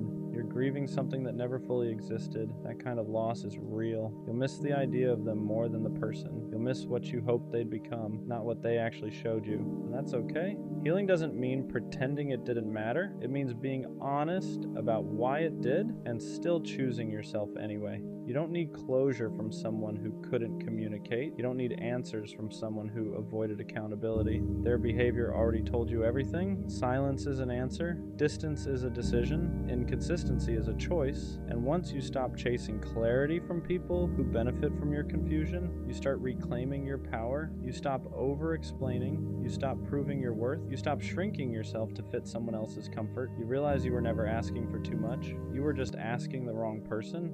And when that finally sinks in, you don't become bitter, you become selective. You start protecting your heart the same way you used to give it away. You start choosing peace over chaos, consistency over excitement, respect over attachment. Let them go. go, not because they're a bad person, but because they weren't your person. And the moment you truly accept that is the moment your life starts opening up in ways you couldn't see before. And the craziest part is, once you stop chasing them, you start noticing how quiet it gets. Not the painful kind of quiet, but the kind where your nervous system finally gets a break. No more checking your phone every 5 minutes. No more rereading old messages trying to find meaning. No more wondering if today will be the day they suddenly choose you. You realize how much energy you were burning just trying to feel secure with someone who never offered stability. That constant anxiety, that wasn't love. That was your intuition fighting against your attachment. Real love doesn't leave you guessing. It doesn't make you feel disposable. It doesn't require you to abandon yourself just to stay connected. And yeah, letting go hurts at first. There's withdrawal. There's nights where you want to reach out, where your fingers hover over their name, where you almost convince yourself to send that one last message. But every time you don't, you build a little more self-respect. You start realizing how much of yourself you gave away to someone who never protected your heart the way you protected theirs. You weren't asking for perfection. You were asking for presence. You were asking for effort. You were asking to matter. And one day someone will meet you where you are without you having to beg, explain, or wait. They won't make you feel like you're too much. They won't make you feel like you're replaceable. They won't make you question your value in moments of silence. But you don't get to that person if you keep clinging to the ones who treat you like an option. So let this be the moment you choose differently. Not out of bitterness, not out of revenge, but out of self-respect. Because the version of you that keeps chasing people who don't choose you deserves rest. And the version of you that finally walks away is the one that makes room for something real. A lot of people don't talk about how hard it is to walk away from someone you still care about, not because you don't see the red flags, but because you remember the good moments too clearly. You remember who they were in the beginning, the version of them that felt safe, the version that made you feel wanted, chosen, important, and you keep hoping that version will come back. That's what keeps you stuck. Not love, hope. Hope that if you wait a little longer, if you explain yourself one more time, if you give just a bit more patience, they'll finally show up the way you need them to. But hope can be dangerous when it's attached to someone who keeps proving they're not willing or ready to meet you halfway. Because every time you ignore their actions and listen to their potential instead, you teach yourself that your needs are negotiable. You start accepting inconsistency as normal, mixed signals as effort, bare minimum as love, and slowly, you stop recognizing yourself. You become quieter, more anxious, more forgiving than you should be. You start blaming yourself for their lack of effort. Maybe I asked for too much. Maybe I'm overreacting. Maybe this is just how relationships are. But deep down, you know the truth. Love isn't supposed to feel like constant confusion. It isn't supposed to drain you more than it fills you. And it definitely isn't supposed to make you feel alone while you're still technically with someone. That's when you have to be honest with yourself. Not about how much you love them, but about how much staying is costing you. Because loving someone shouldn't mean losing yourself in the process. And what hurts the most is realizing that you were willing to do the hard things for someone who wouldn't even do the simple ones. You showed consistency, they showed convenience, you communicated your feelings, they avoided uncomfortable conversations, you stayed when things got messy, they pulled away the moment effort was required, and yet you still questioned yourself, you still wondered if you were the problem, if you were asking for too much, if you were expecting love the wrong way. But love isn't complicated like that. People make time for what matters to them. They protect what they value. They don't leave you guessing where you stand. The truth is, some people don't lose you because they don't care. They lose you because they never learned how to care properly. They want connection without responsibility, attention without commitment,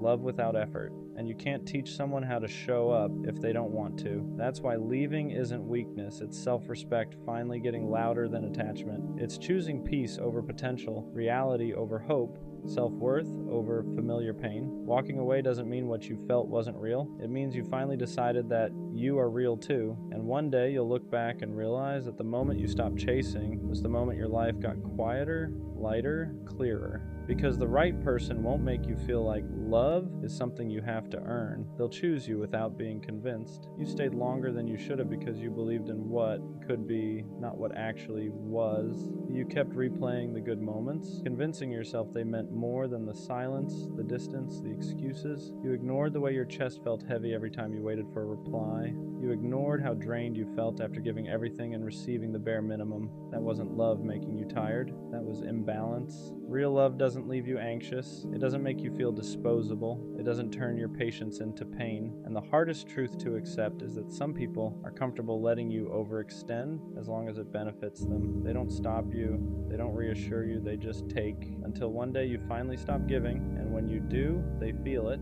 Not because they miss you, but because they miss the access. That's when they reach out. That's when they suddenly care. That's when confusion turns into regret. But by then, you've already changed. You're no longer begging to be chosen. You're no longer shrinking to fit someone else's emotional limits. You're choosing yourself the way you always wished they would choose you. And that choice, that's where your healing actually starts. At some point, you stop missing them and start missing who you were before you questioned your worth for them, before you reread messages trying to find meaning that wasn't there, before you blamed yourself for someone else's lack of effort. That's when it really hits you. You didn't lose them. You lost yourself trying to keep them. You became quieter. You thought twice before speaking. You downplayed your needs so you wouldn't seem like too much. And the crazy part is they never asked you to do that. You did it because you cared. You did it because you were afraid that being fully you would push them away. But love that only survives when you make yourself smaller was never meant to last. Real love doesn't need you to perform. It doesn't need you to chase. It doesn't make you feel replaceable the moment you stop overgiving. And once you understand that, you stop romanticizing the bare minimum. You stop calling inconsistency mystery. You stop calling neglect space. You stop calling emotional distance busy. You see it for what it really was. Someone enjoying your presence without respecting your heart. That realization hurts, but it also frees you, because now you know you're not asking for too much. You were just asking the wrong person. And the next time someone comes along, you won't beg them to stay. You'll watch how they show up. You'll notice how they choose you without being asked. And if they don't, you'll walk away sooner. Not because you don't care, but because you finally do. And there comes a point where the pain shifts. It's no longer about missing them. It's about realizing how much of yourself you gave away just to keep them comfortable. You start remembering moments where you stayed quiet even though something hurt. Moments where you said, "It's fine," when it really wasn't. Moments where you lowered your standards because you didn't want to seem demanding. You replay conversations in your head and notice how often you explained yourself, how often you justified their behavior, how often you made excuses for why they couldn't show up the way you needed, and that's when it finally clicks. You were never asking for too much. You were asking the wrong person to do what they were never willing to do. You weren't needy. You were neglected. You weren't overthinking. You were being given mixed signals. You weren't insecure. You were emotionally starved. And once you see that, you can't unsee it. You realize how exhausting it was to love someone who only showed up halfway, how draining it was to constantly wonder where you stood with them, how heavy it felt to care more than you were cared for. That kind of love doesn't make you feel safe. It keeps you anxious. It keeps you waiting. It keeps you stuck in a cycle of hoping they'll change while slowly losing yourself. And the saddest part, they benefited from your patience, from your loyalty, from your willingness to stay even when it hurt. You don't get rewarded for suffering in silence. You don't get love by proving how much pain you can tolerate. Love is supposed to feel steady. It's supposed to feel mutual. It's supposed to feel like effort is being met with effort, not excuses. So choosing yourself isn't selfish. It's necessary. It's deciding that you won't keep pouring into someone who leaves you empty. It's realizing that peace feels better than chasing potential that never becomes real. And when you finally choose yourself, you don't become cold. You become clear. Clear about what you deserve. Clear about what you won't accept again. Clear about the fact that the right person won't make you question your value in the first place. After you choose yourself, something strange happens. The noise quiets down. Your phone feels lighter. Chest doesn't feel so tight all the time. You stop waking up with that anxious feeling, wondering if today will be the day they finally show up for you or disappoint you again. You stop checking your phone every 5 minutes. Stop rereading old messages. Stop trying to decode tone, timing, silence, because you finally understand that love was never supposed to feel like a puzzle. And that's when you realize how much energy you were wasting on someone who was unsure about you while you were sure about them. You were loving from a place of hope. They were loving from a place of convenience. You wanted depth. They wanted access. You wanted consistency. They wanted control without responsibility. And once you step back, you see how one-sided it really was. You notice how you were always the one adjusting, always the one compromising, always the one reaching out first, always the one trying to keep things alive. That's not love. That's survival mode. Real love doesn't make you feel disposable. Doesn't make you feel like you're asking for too much just for wanting basic respect. And here's the hardest truth to accept. Potential means nothing without effort. You weren't in love with who they were. You were in love with who they could be, the version of them that only existed in your head. But you can't build a future with someone's maybe. You can't heal by holding on to what ifs. So you stop romanticizing the bare minimum. You stop giving credit for intentions that never turn into action. And slowly, your standards rise back up to where they were always meant to be. You start asking better questions. You start walking away sooner. You stop explaining your worth to people who never planned to value it. And the craziest part, the moment you stop settling, you realize how much you were settling before. You realize you don't miss them. You miss the version of yourself that believed love had to hurt to be real, but it doesn't. Love can be calm. Love can be safe. Love can feel like rest instead of stress. And once you experience that, you'll never beg for confusion again. Leaving her alone doesn't mean you stop caring overnight. Doesn't mean you suddenly forget her laugh, her voice, the way she made things feel alive for a moment. It means you finally accept the truth you've been avoiding. That love without reciprocity will slowly drain you until there's nothing left. You were pouring into someone who never learned how to pour back. And no matter how patient you were, no matter how consistent you stayed, you can't teach someone to value you if they don't want to. You kept telling yourself, maybe she's just going through something. You made excuses for the missed calls, the late replies, the emotional distance. You told yourself love was supposed to be patient, that real men stay, that walking away meant you didn't try hard enough. But here's the part nobody talks about. There's a difference between being patient and being neglected. There's a difference between loyalty and self-abandonment. And you cross that line without even realizing it. Every time you texted first, every time you ignored your own gut, every time you accepted the bare minimum just to keep her close, you taught yourself that your needs came second. You shrank yourself to fit into a space she barely made room for. And that does something to you. It makes you question your worth. It makes you wonder why loving someone feels like punishment. It makes you think something is wrong with you. And the truth is, you were just loving the wrong person. Leaving her alone is the first time you choose yourself. It's the first time you stop begging for effort and start demanding peace. It's realizing that love isn't supposed to feel like anxiety, confusion, or constant doubt. The right person won't make you question where you stand. They won't make you compete with silence. They won't make you feel disposable. You don't need closure from her. You don't need one last conversation. Her actions already told you everything you needed to know. And as hard as it is, walking away now is what protects the part of you that still believes in real love.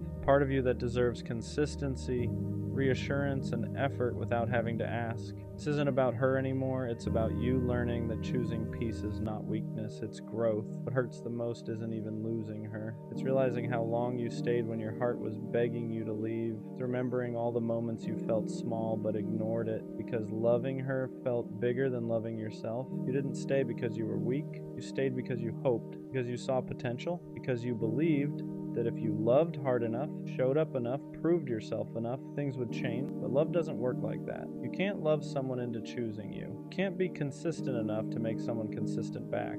You can't sacrifice your peace forever and call it love. At some point, staying becomes more painful than leaving, and that's where you are now. You're gonna have nights where you almost text her, nights where your fingers hover over her name, where your mind starts replaying the good memories and conveniently forgets the pain. You'll miss the comfort of what was familiar, even if it wasn't healthy. That doesn't mean you made the wrong choice. It means you're human. Healing doesn't mean you stop caring. It means you stop going back. And slowly, without even realizing it, things will start to change. You'll wake up one day and notice your chest doesn't feel as heavy. You won't check your phone as much. Her name won't be the first thing on your mind when something good or bad happens. You'll start laughing again, not forced, not distracted, but real.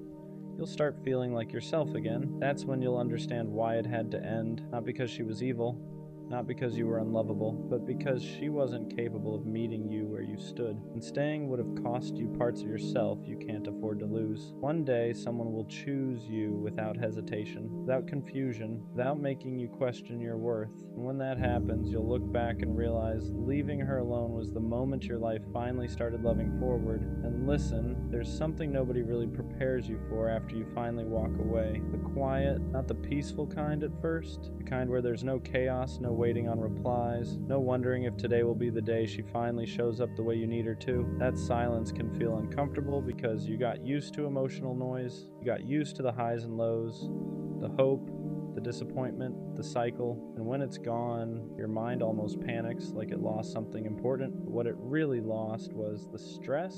You're going to question yourself. You'll wonder if you were too harsh, too impatient, too emotional. You'll replay conversations and think, maybe I should have said this differently. Maybe I should have tried one more time. But understand this. If someone truly wanted to stay, they wouldn't have made you feel like you had to beg for effort. You wouldn't have had to over-explain your feelings. You wouldn't have felt like loving them was a constant uphill battle. The version of you that stayed too long did so because he believed in love. And that's not something to be ashamed of, but the version of you now, he's learning discernment. He's learning that love without respect will drain you. That potential means nothing without action. And that choosing yourself isn't selfish. It's necessary. You didn't lose her. You released someone who was blocking the path to someone better, someone who won't confuse consistency with boredom, someone who won't make you feel like an option, someone who won't need reminders of your worth. Right now, it might feel like you're walking alone, but you're not going backwards anymore, and that's everything. And one day, without even realizing it, you're going to wake up and she won't be the first thought on your mind anymore. Not because you stopped caring overnight, not because what you felt wasn't real, but because you finally gave yourself permission to move forward. The memories won't disappear, but they won't control you either. They'll just be reminders of what you survived, not what you're missing. You'll start to notice how much lighter you feel, how your chest isn't tight every time your phone buzzes, how you're not constantly checking stories, rereading old messages, or wondering why you weren't enough for someone who never knew how to love you properly in the first place. You'll realize how much of yourself you were giving away to someone who kept taking without ever pouring back into you, and that's when it hits you. The problem was never your effort. It was never your heart being too big. It was never you loving too deeply. The problem was that you were offering loyalty to someone who didn't know how to value it. You were offering consistency to someone addicted to convenience. And you were offering real love to someone who only liked the idea of being loved. Walking away wasn't a loss. It was a correction, a reset, a moment where you finally chose peace over potential, clarity over confusion, and self-respect over attachment. That takes strength most people don't have. So don't go back. Not when she gets lonely, not when she suddenly remembers your value, not when she realizes nobody else loved her the way you did, because by then you'll understand something important. Someone who truly wants you won't need to lose you to see your worth. Leave her alone, and finally let yourself be found by someone who won't ever make you question if you matter. No one really talks about how long some men are willing to wait for the one person they truly want. Not days, not weeks, months, sometimes years. And it usually starts with something small, something that doesn't sound final. She says, maybe one day. I'm just not ready right now. I need time. And he hears that like it's a promise, like it means not now doesn't mean never. So he holds on to those words, replays them, builds hope around them, and he waits. He doesn't make it obvious, he doesn't beg, he doesn't pressure.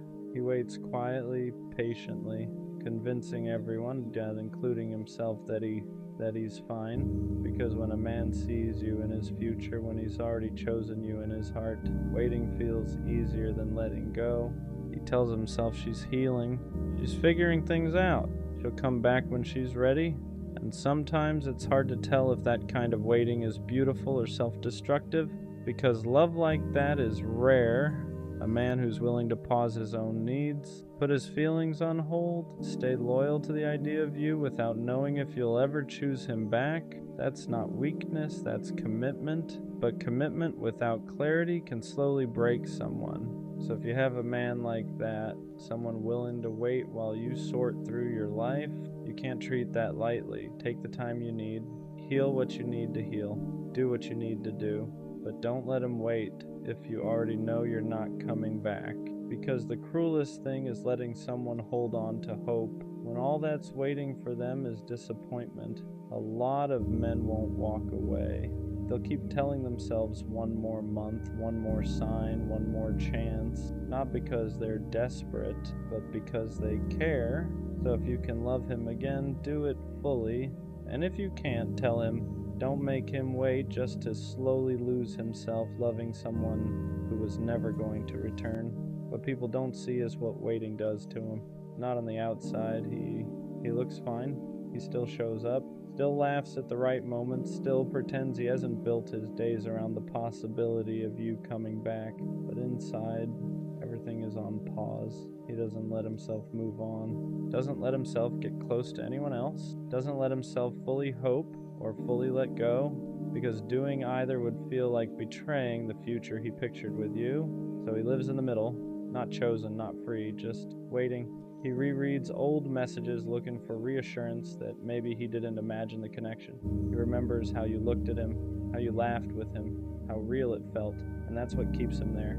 Not obsession, not desperation, memory.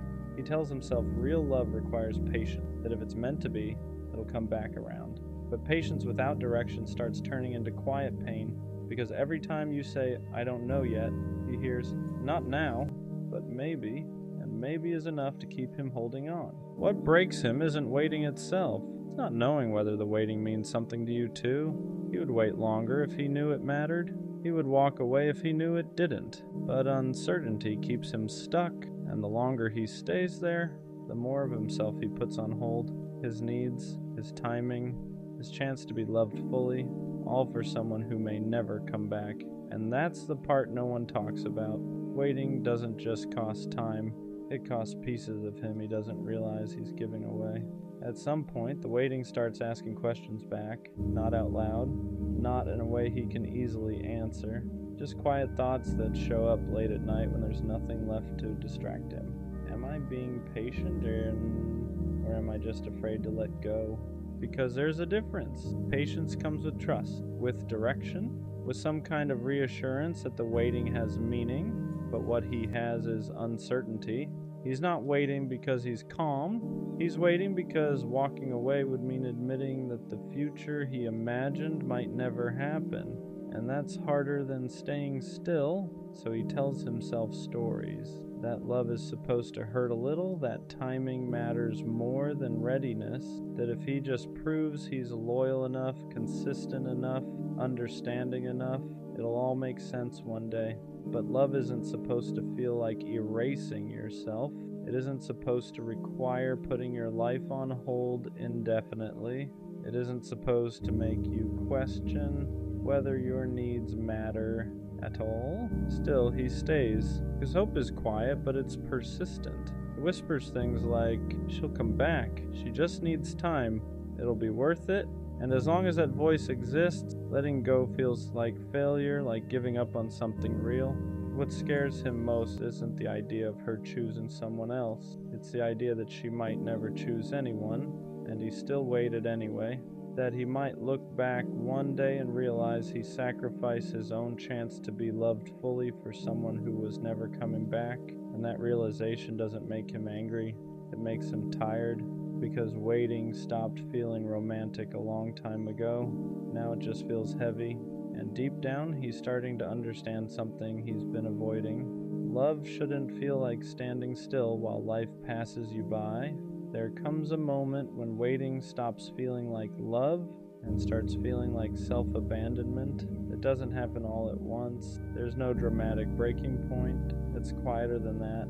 The realization that his life has been moving around someone who isn't moving toward him, that he's been planning a future with someone who won't even promise a present. He notices it in small ways, how he avoids making plans because what if she comes back? How he turns down opportunities because he doesn't want to feel unavailable when she finally decides. How he measures his growth, his happiness, his healing against whether or not it would still fit her.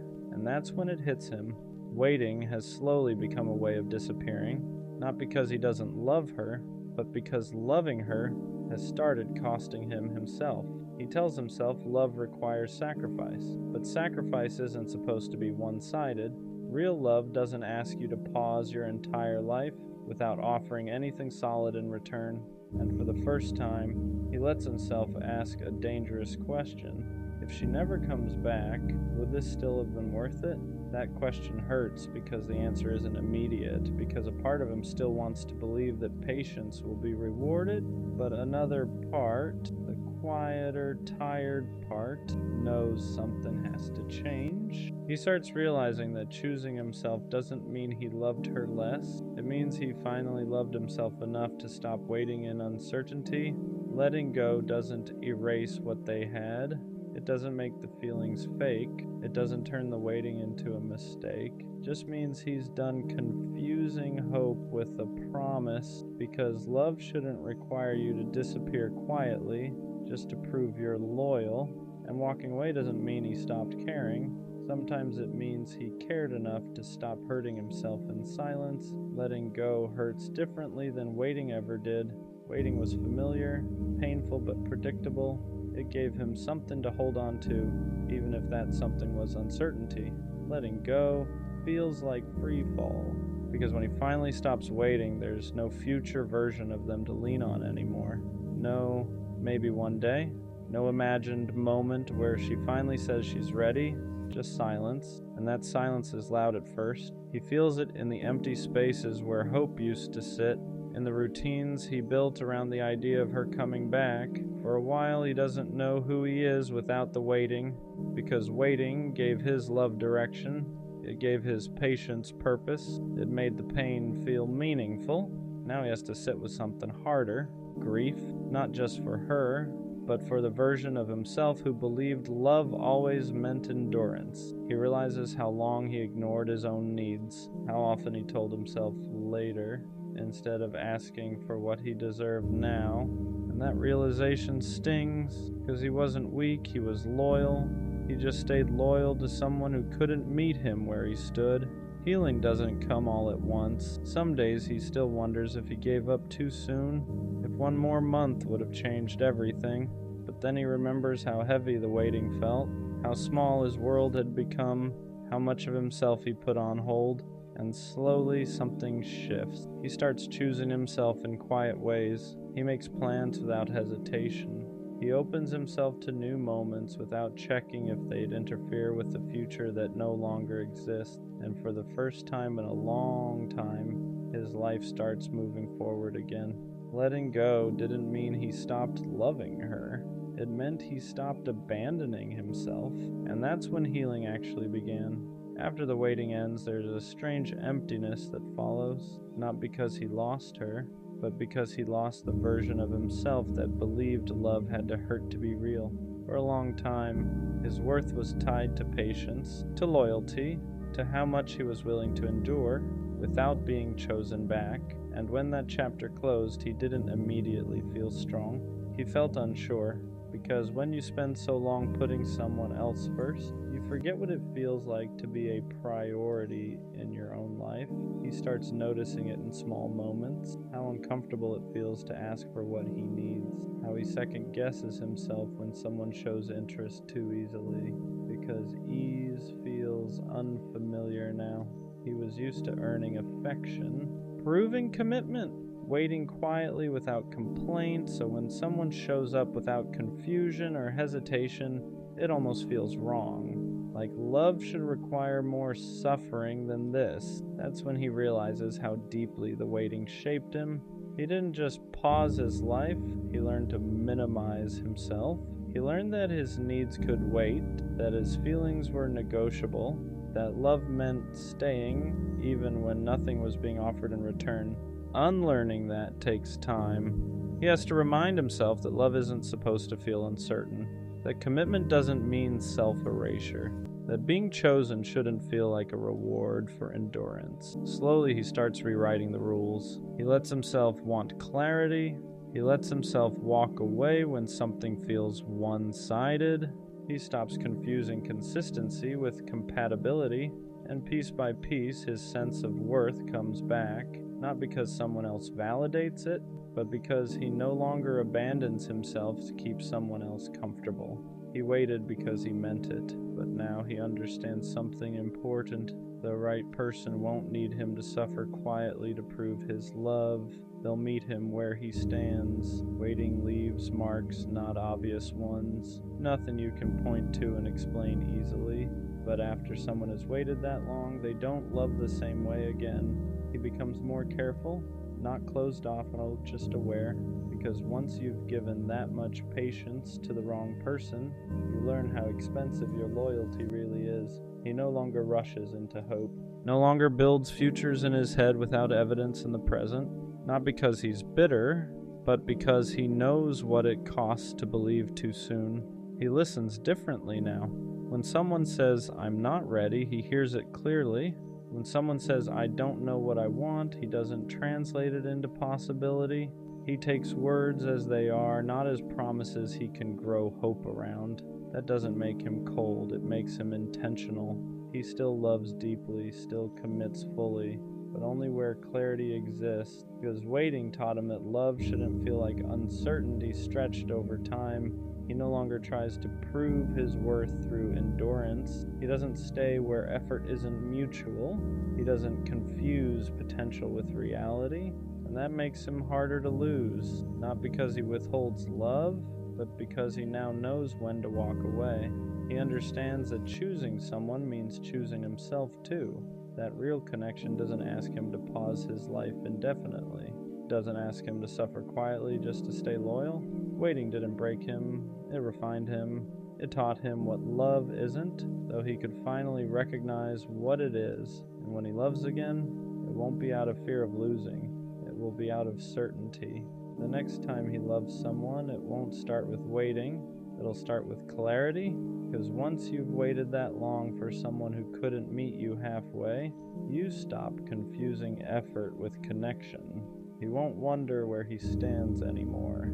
He won't analyze pauses, he won't read into silence or turn uncertainty into hope, not because he's less romantic, but because he's learned what love is supposed to feel like. The next person he loves won't have to guess how he feels. They won't have to question his loyalty. They won't have to wonder if he's serious, because when he chooses fully, but this time he'll only stay where he's chosen back. He won't pause his life waiting for someone to decide. He won't put his heart on hold for potential. He understands now that real love doesn't keep you guessing. It doesn't stretch uncertainty across months and years. It doesn't ask you to sacrifice peace just to stay connected. The next person will feel the difference, not because he loves harder, but because he loves cleaner, with boundaries, with honesty, with the expectation of mutual effort. And that's the quiet shift no one sees. Waiting didn't make him bitter, it made him precise. It taught him that commitment means nothing without intention behind it. So when he gives his time again, his patience again, his heart again, it won't be because he's afraid to lose. It'll be because both of them are choosing each other in the present. Not someday, not maybe, now. The people who wait the longest are often the hardest to replace, not because they demand attention, not because they make noise, but because they loved with patience most people don't have anymore. When he was waiting, his presence felt easy to overlook. He was steady, consistent, always there, and consistency can become invisible to people who aren't ready to value it. So they assume he'll always be there, that his patience has no limit, that his loyalty is permanent. But what they don't realize is that waiting teaches restraint. It teaches someone exactly how much they're willing to give before they stop. So when he finally walks away, it's quiet, no drama, no announcement, no attempt to make anyone regret it. He just goes, and that's when the absence is felt, because he wasn't loud, he was grounding. He was the one who remembered, the one who stayed calm, the one who made things feel safe without asking for anything in return. And when that's gone, it leaves a space that's hard to fill, not with excitement, not with attention, but with depth. That's when people realize they didn't lose someone dramatic, they lost someone rare, someone who would have waited longer than anyone else, but chose not to abandon himself anymore. And that's the part that hurts the most. Not that he left, but that he learned how to leave. Because once someone like that is gone, they don't come back confused. They don't come back waiting. They move forward with intention. And by the time anyone realizes what they lost, he's already chosen himself. Waiting was never the problem. The problem was waiting without being chosen back. For a long time, he believed love was proven by how much you were willing to endure, how long you could stay, how patient you could be, how quietly you could hurt without asking for reassurance, and he did that. He waited through uncertainty, through mixed signals, through not right now that never turned into I'm ready. not because he didn't value himself, but because he valued love deeply, but eventually he learned the difference between commitment and self-sacrifice. Real love doesn't keep you suspended.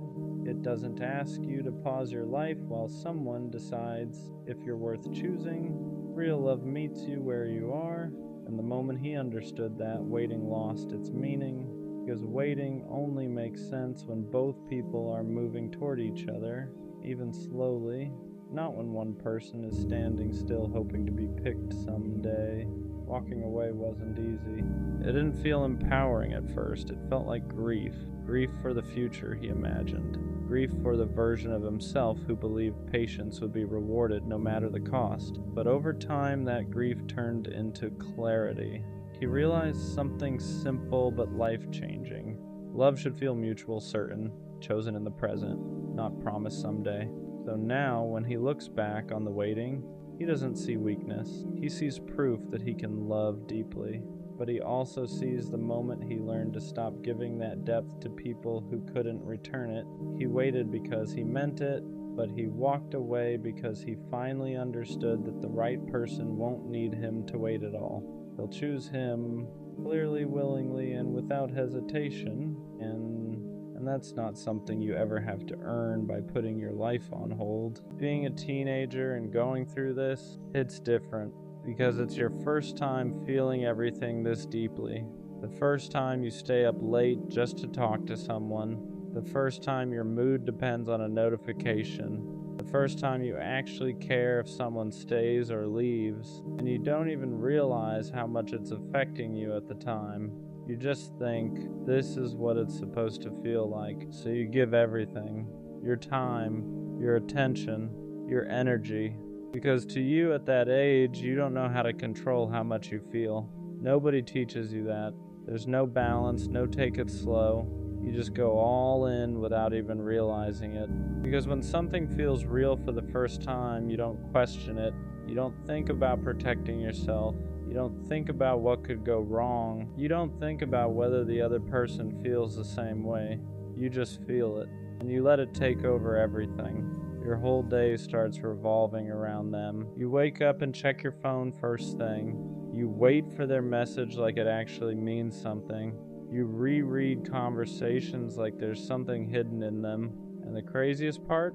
You don't even notice how deep you're getting. It feels normal. It feels like this is just what liking someone is supposed to be. And when they give you attention, it hits different at that age. Because it's not just attention. It's validation. It's the feeling of being chosen. The feeling that out of everyone, they're picking you to talk to laugh with, to spend time on. And when you haven't felt that before, it becomes everything.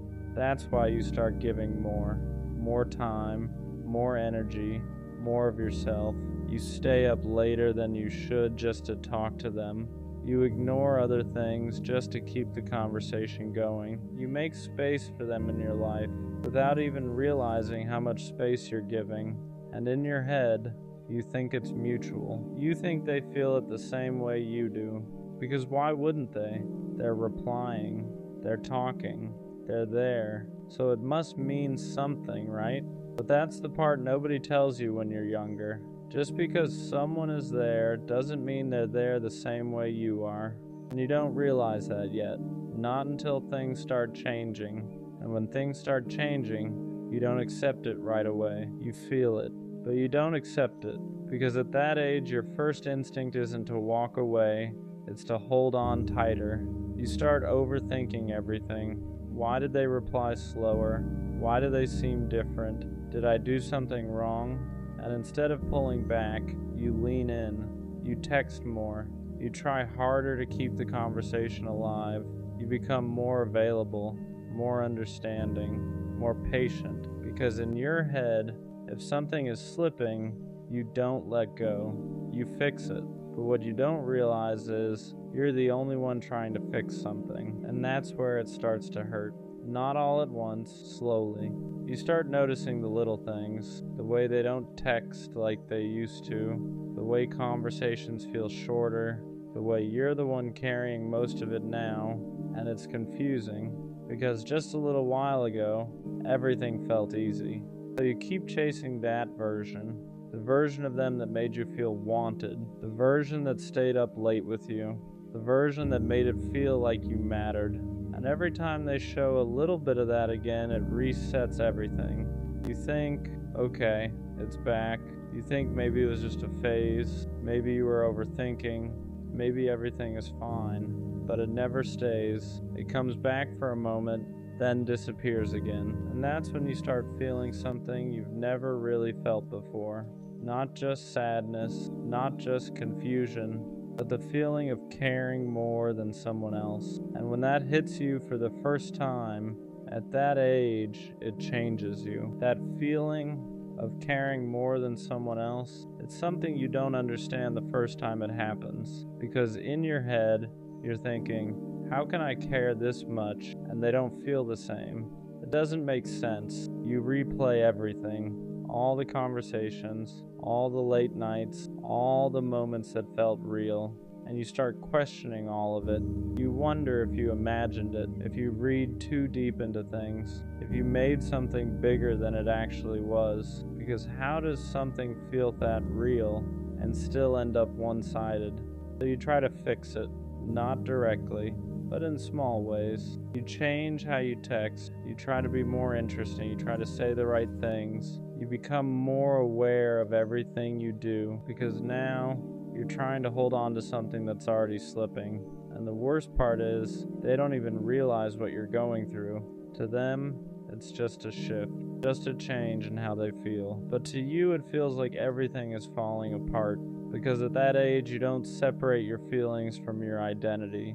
If someone pulls away, you don't just think they change. You think, what's wrong with me? And that question stays in your head, quietly, in the background. Every time they reply late, every time they seem distant, every time you feel like you're trying harder than they are, you start shrinking yourself without noticing, trying to fit into what you think they'll stay for, trying to be enough in a way that makes them come back. But no one tells you this when you're younger. You can't fix someone losing feelings by changing yourself, and that's the part you learn the hard way. That's when it really starts to change you. Not just how you feel about them, but how you start seeing yourself. Because once you feel like you're not enough for someone, that thought doesn't just stay in that situation. It follows you. You start second-guessing everything. The way you talk, the way you act, the way you show up. You think maybe you were too much, too available, too caring, too real. So you start holding back. Not because you want to, but because now you're scared of feeling that same way again. And the crazy part is, they probably don't even realize the impact they had. To them, it was just something that didn't work out, just a phase, just someone they talked to for a while. But to you, it was your first time feeling something real, your first time getting attached like that, your first time learning what it feels like to lose someone emotionally before you even fully had them.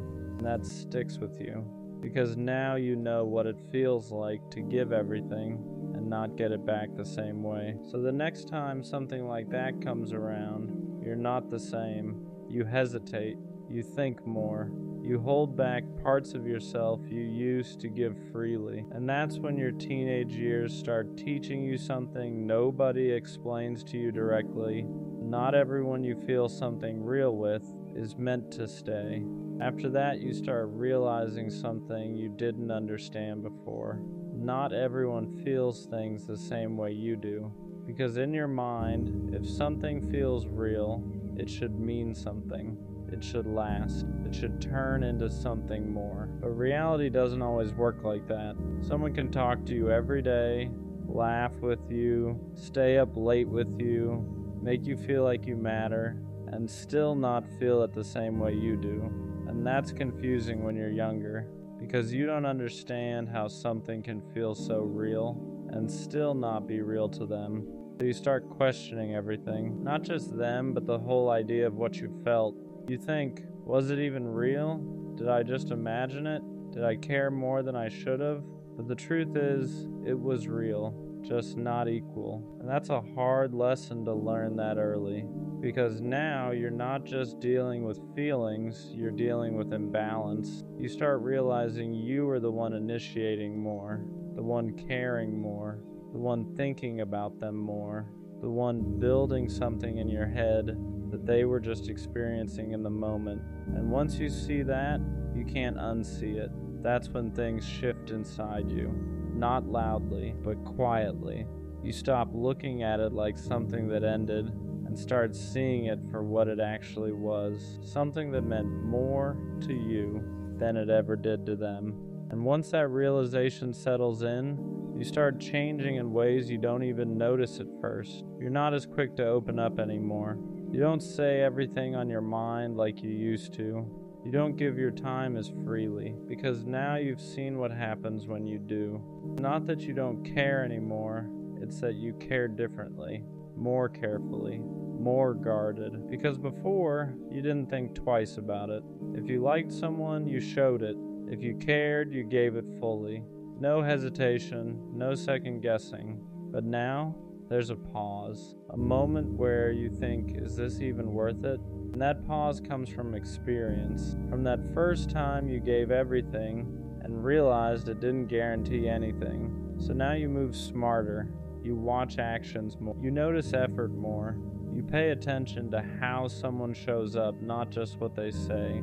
And even though it makes you more aware, there's a small part of you that misses how you used to be, the version of you that didn't overthink, the version that just felt things fully without fear. The version that believed if something felt real, that'll means something, because that version of you was pure, unfiltered, real in a way that's hard to get back once it changes. But that's what growing up during those years does to you. It doesn't just give you memories, it gives you awareness. And sometimes that awareness comes from learning things the hard way. After a while, you stop blaming them. And you stop blaming yourself, because at that age, nobody really knows what they're doing, not fully. They don't know how to handle someone who cares deeply. They don't know how to communicate properly.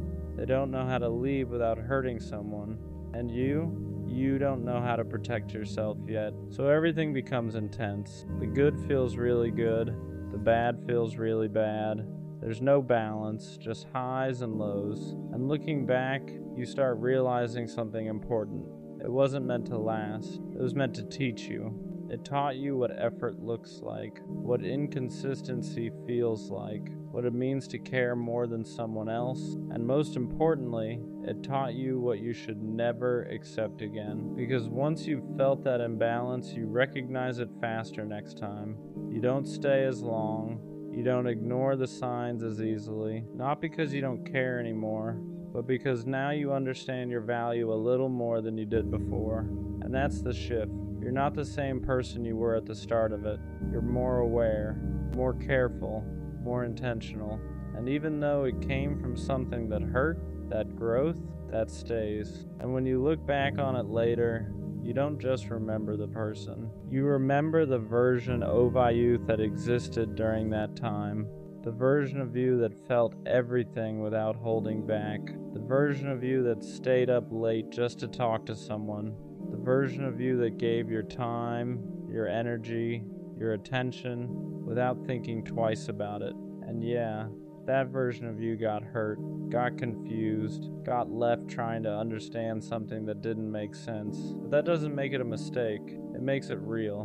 Because those teenage years, they're not just about what happens. They're about what you learn from it. You learn that not everyone stays. You learn that feelings aren't always equal. You learn that just because something feels real doesn't mean it's meant to last. But you also learn something more important than all of that. You learn how deeply you can care, how real you can be, how much you're capable of giving when you're fully invested in someone. And that's not something to regret, that's something to take with you. Because one day, you'll meet someone who matches that energy, someone who doesn't make you question it, someone who doesn't make you feel like you're too much or not enough. And when that happens, everything you went through back then will finally make sense. Because those teenage years didn't break you, They built you into someone who knows the difference between something that feels real and something that actually is. I don't think I ever wanted too much. I didn't need perfection. I didn't need constant attention. I didn't need someone to save me. I just wanted to be cared for. I wanted someone who noticed when I went quiet, someone who checked in without being asked, someone who didn't treat my presence like something optional. But every time I tried to explain that, it sounded like neediness, like I was asking for too much. So I stayed quiet. I accepted less. I told myself I was independent enough to not need reassurance, but deep down that wasn't true. I wasn't asking to be obsessed over. I wasn't asking to be put on a pedestal. I was asking to matter, to feel like my absence would be noticed, like my feelings would be considered, like I didn't have to earn basic care by being easy, understanding, or low maintenance. And every time I didn't get that, I told myself it was fine, that this is just how people are, that expecting care is unrealistic, that I should be grateful for whatever effort showed up, but wanting to be cared for doesn't make you weak. It means you're human. It means you want a connection where effort is mutual and presence isn't forced. And the hardest part is realizing how long you stayed in places where you felt invisible just because you didn't want to seem like you needed too much. I didn't want someone to fix me. I just wanted someone who cared enough to stay aware of me. At some point, wanting to be cared for turns into accepting the bare minimum. You stop asking questions, stop expressing needs, stop pointing out what hurts, because every time you do, it feels like you're asking for too much. So you adjust, you get excited over replies that should be normal, you appreciate effort that should be consistent, you thank people for things they do effortlessly if they truly cared, and you tell yourself this is just how love worked. But deep down you feel it, the imbalance, the quiet disappointment, the way you're always the one paying attention. You're not asking for grand gestures, you're asking for awareness, to be checked on, to be considered, to feel like your emotions aren't an inconvenience, but instead you keep shrinking your expectations to fit what people are willing to give. You call it being low maintenance, being understanding, being independent, when really you're just afraid that if you ask for more, you'll lose what little you have. And that's the part that hurts, because you don't want more love, you just want the love that's already there to show up consistently. You don't want to beg for care, you want it to be natural. And the longer you settle, the more you start questioning yourself. Am I too sensitive? Am I needy? Am I wrong for wanting this? But wanting to be cared for was never the problem.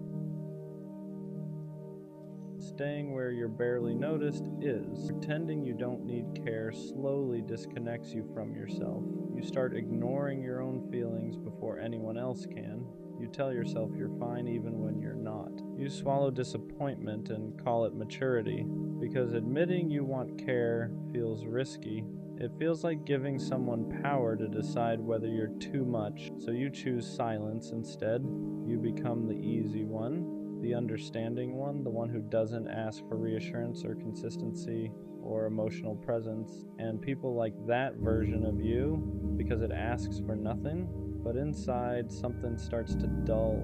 You feel lonely even when you're not alone. You feel unseen even when someone's there.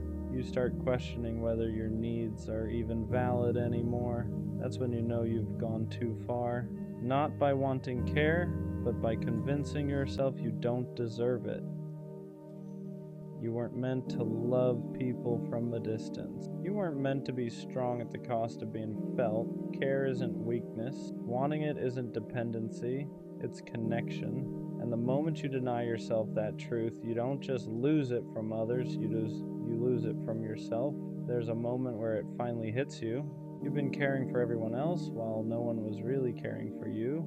You remember how often you checked in, how often you noticed shifts in tone, how often you adjusted yourself to make things easier for others, and then you look back and realize how rarely anyone did that for you.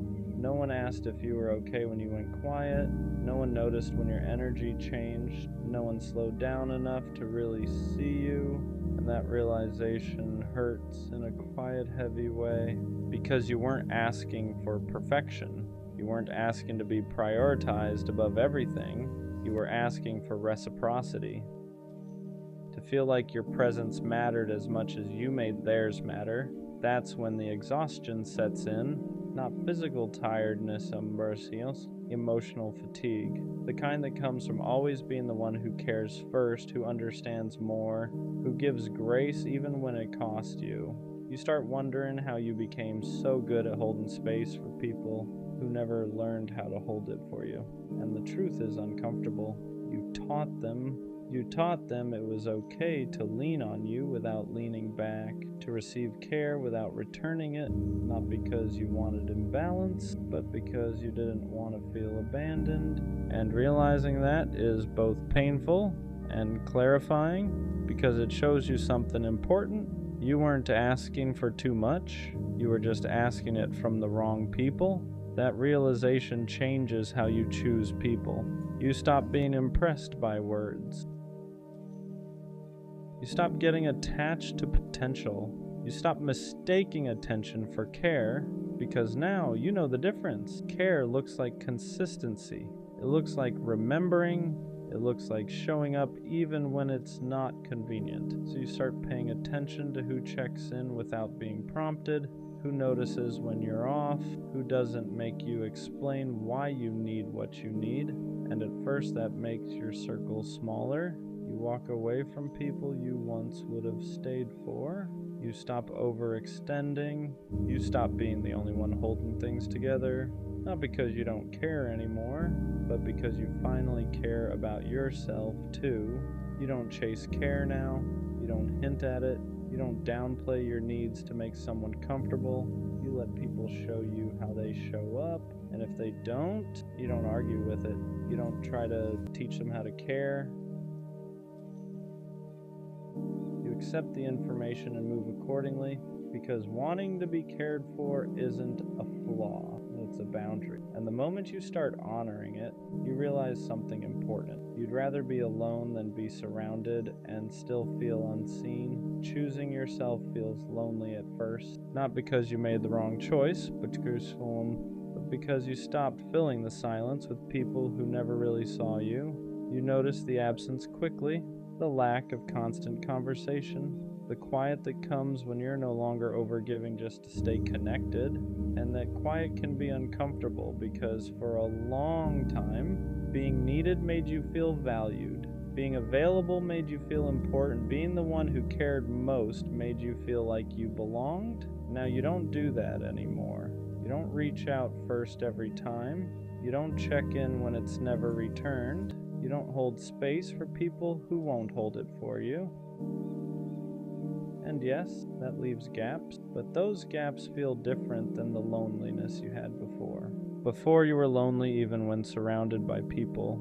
Now you're alone but at peace. There's no resentment building, no quiet disappointment, no wondering why you're not enough. Just space to breathe, space to feel what you feel, space to rebuild a relationship with yourself that isn't based on neglect. You start realizing that loneliness with self-respect is lighter than connection without care. And once you taste that peace, it's hard to go back, because you finally understand being cared for starts with not abandoning yourself anymore.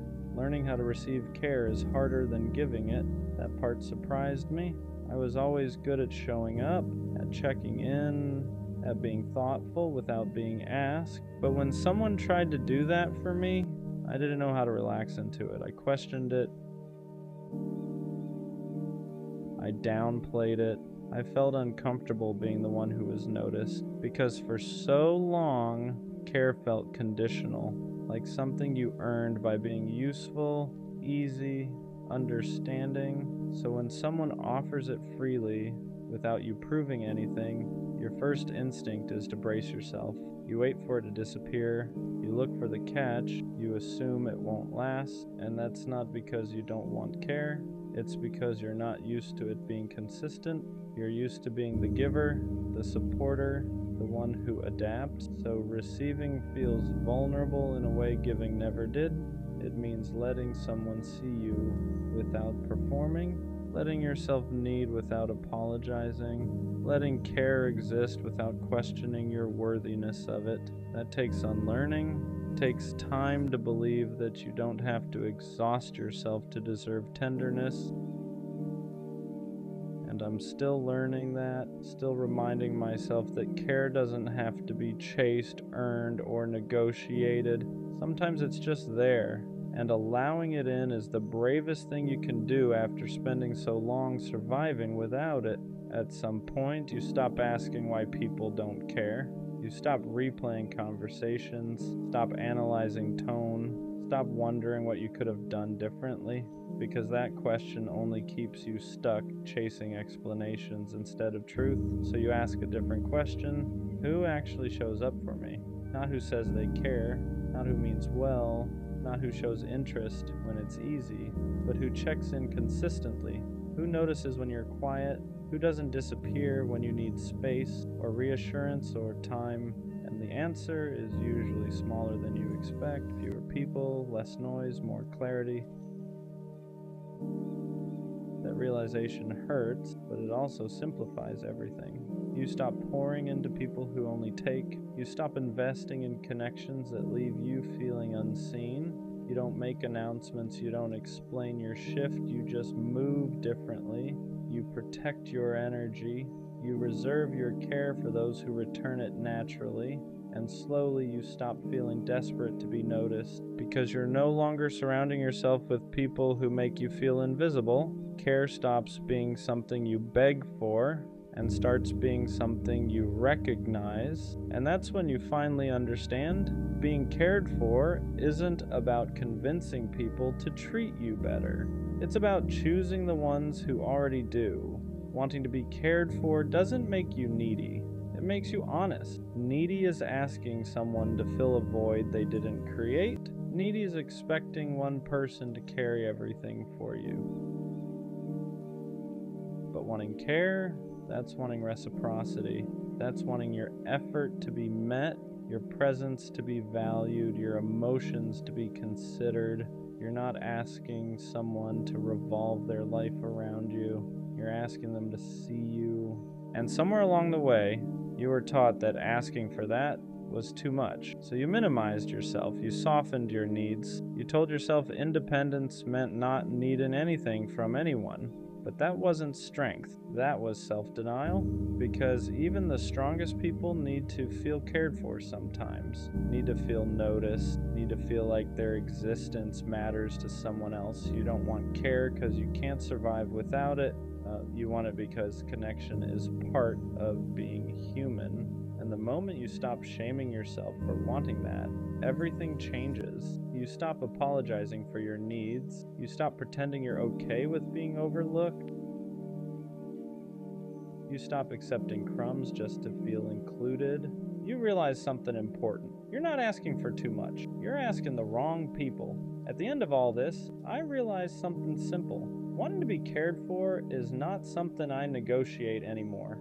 I'm done explaining why it matters, done justifying why I feel hurt, done shrinking my needs so someone else can stay comfortable. Care is not a bonus, it's not extra, it's not something you earn by being quiet, easy, or low maintenance. It's the baseline. If someone doesn't notice me, doesn't check in, doesn't consider how their actions affect me, then they don't get access to me. Not out of bitterness, not out of anger, out of self-respect. I spent too long convincing myself that wanting care made me weak, too long accepting half presence and calling it connection, too long staying where I felt invisible, just to avoid being alone. I'm not doing that anymore. I don't need to be chased. I don't need to be obsessed over. I just need to be considered. And if someone can't do that naturally, without me begging, hinting, or explaining, then they're not my person. Because the right people won't make you feel guilty for wanting to matter. They won't make care feel conditional. They won't make you question whether you're asking for too much. They'll just show up. And until that happens, I'd rather stand alone with my needs intact than sit beside someone who makes me feel unseen. I didn't want too much. I just wanted to be cared for. And now I care enough about myself to never accept less again. I still remember the last message she ever sent me, not because it was long, not because it explained everything, but because it didn't. It was simple, short, like it didn't carry the weight of everything that came before it, and that's what made it hit harder. Because how do you go from talking every day to one final message that feels like nothing? At first I kept rereading it, not because I didn't understand it, but because I felt like there had to be something more hidden in it, some deeper meaning, some explanation between the lines, something that would make it all make sense. But there wasn't. It said just enough to end things and not enough to explain them, and that's what messes with you, because your mind keeps trying to fill in the gaps that they left empty. I kept thinking back to everything before that message, all the conversations, all the moments that felt real, all the things she said that made it seem like we were building something. And then I'd look at that last message again, and it didn't match. It didn't feel like it came from the same person. Because how do you go from consistency to something that feels so detached, so final, without feeling final at all?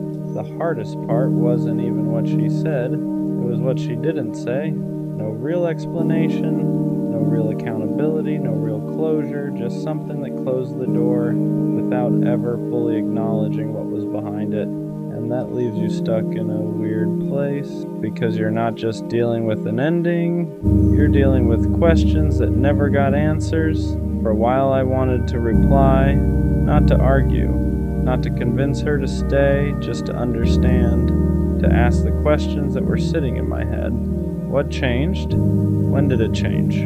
Was any of it real? But I didn't, because deep down I knew something. If she wanted me to understand, she would have explained it the first time.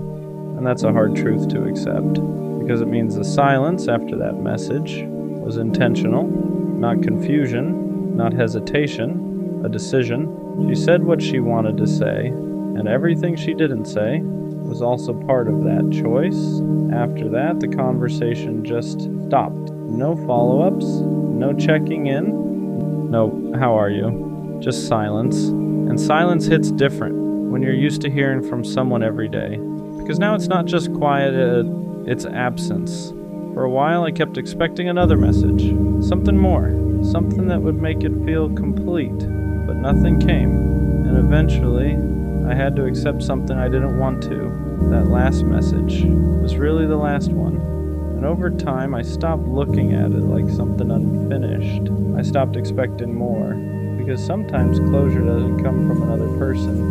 It comes from accepting what they already showed you, and what she showed me was enough, even if it wasn't explained. I still remember the last message she sent me, not because of what it said, but because of what it meant. It was the end. Not loud, not dramatic, just final. And now I understand something I didn't then. The way someone ends things tells you everything you need to know about how they saw it.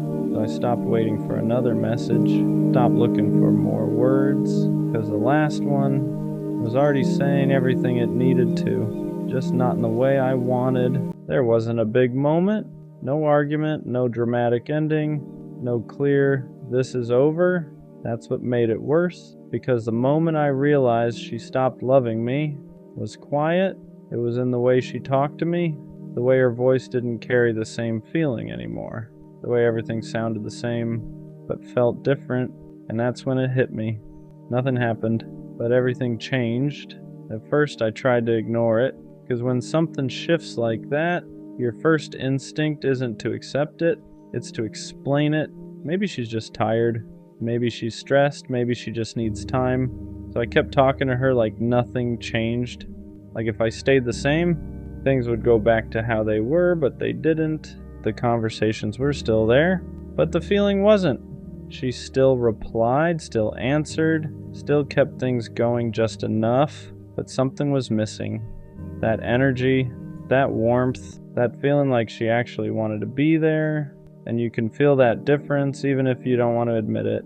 It wasn't what she said, it was how she said it. Shorter replies, less emotion, less effort to keep things alive, like I was someone she talked to, not someone she was connected to. And that's when it started sinking in. Because love doesn't disappear all at once. It fades slowly, quietly, until one day you realize you're the only one still holding on to what it used to be. And that realization hits in the smallest moments. A dry reply, a delayed answer, a conversation that used to flow that now feeling forced. I kept thinking it would come back, that maybe it was just a phase, that maybe I just needed to be more patient, so I stayed. I kept showing up the same way, hoping she'd meet me there again, but she didn't, and that's when it finally clicked. Not in a dramatic way, just a quiet realization. I'm still here, but she's not. Not really. Not in the way she used to be. That's the hardest kind of ending.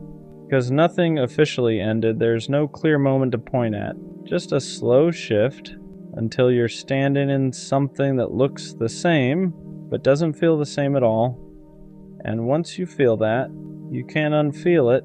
You can try to ignore it, try to convince yourself it's temporary, but deep down, you know, something changed, and it's not coming back. The moment I realized she stopped loving me was the moment I stopped feeling loved by her. No words, no explanation, just a feeling that wasn't there anymore. And now I understand something clearly. Love doesn't just live in words, it lives in effort, in presence, in consistency. And when those disappear, the feeling follows. That was the moment, not loud, not obvious, just real. The worst kind of pain isn't being misunderstood. It's being seen and still getting left behind. Because opening up isn't casual. You don't hand your real self to just anyone. You let them in on the stuff you normally keep locked up. The thoughts you argue with at 2 a.m. The fears you laugh off so nobody worries. The way you care so hard it almost feels embarrassing. And for a minute, it feels like you finally found someone safe. They read your silence correctly. They hear what you don't say. They look at you like they're not guessing. Like they actually know. And that's the part that makes you soften. Then one day, they're gone. No fight. No goodbye that matches how close it felt. No ending that makes sense. Just nothing. And that nothing is loud. It sits where the connection used to be. It makes you replay everything like a crime scene. What did I do? Was I too much? Did I share too early? Should I have stayed guarded? But listen, if someone leaves after you showed them the real you, that doesn't mean you were wrong for being real. It doesn't mean your depth is a problem. It just means they weren't prepared for what they asked to see. Being open isn't the mistake. The mistake is thinking you should shrink so people won't run. Because the right people don't disappear when they understand you. They get closer. After they leave, the silence doesn't feel empty. It feels heavy because now you're not just missing them, you're missing the version of yourself you were when you felt understood. You replay everything, not because you're obsessed, but because your brain is trying to make sense of something that never got an ending. You think about the way they listened, the way they noticed things nobody else did, the way you didn't have to explain yourself all the time, and now they're gone, so your mind starts filling in the gaps. You assume it must have been something you said, something you revealed too early, something you should have kept to yourself. That's how loss works when there's no closure. Your brain turns inward and starts pointing fingers. You don't just lose the person, you lose trust in your own judgment. You start telling yourself, yeah, next time don't say so much. Next time don't get attached. Next time stay surface level, and slowly, without realizing it, you begin shrinking, not because you want to, but because you're trying to protect yourself from feeling that again. But here's the part nobody tells you. What hurt wasn't opening up. What hurt was being met halfway and then abandoned. That doesn't mean vulnerability is dangerous. It means inconsistency is. And there's a difference. After something like that, trust doesn't disappear all at once. It just changes shape. You don't stop believing in people. You stop believing in consistency. You start noticing patterns everywhere, a slower reply, a shorter message, a shift in tone that probably means nothing, but your body reacts like it's everything. Because once you've been left after being seen, your nervous system remembers it before your mind does, so you stay alert, not dramatic, just cautious. You don't lean in the same way anymore, you hold back details, you soften your honesty, you keep parts of yourself for later, just in case later never comes. And the messed up part is, people don't always notice you doing this. They just feel a distance they can't explain. You still care. You're still present, but there's a layer of protection now, like glass between you and them, and you hate that because you remember how it felt before, how natural it was to let someone know you, how easy it felt to just exist without guarding every word. Now every connection feels like a risk assessment. This safe? Will they stay? Am I getting too close again? You don't ask these questions out loud, you just feel them, and slowly you start mistaking caution for growth. You tell yourself you're being mature, when really you're just afraid of reliving the same ending. But here's the truth. Trust didn't break because you opened up. It broke because someone showed you intimacy without responsibility, and that's not your fault. After being left like that, most people learn the wrong lesson. They think the problem was caring too much. They think the solution is to care less, so they start editing themselves. They become easier, quieter, less honest, less intense. They tell themselves, next time don't go so deep, next time don't show everything, next time stay in control. But all that really does is teach you how to survive connection, not how to experience it. You don't stop wanting closeness. You just start rationing it. You give people pieces instead of presence, versions instead of truth, highlights instead of depth, and then you wonder why connections feel empty now, why conversations don't hit the same, why nobody really knows you anymore, why being around people still feels lonely. It's because you didn't heal. You adapted. You learned how to avoid pain, not how to build something real again. And here's the hard truth.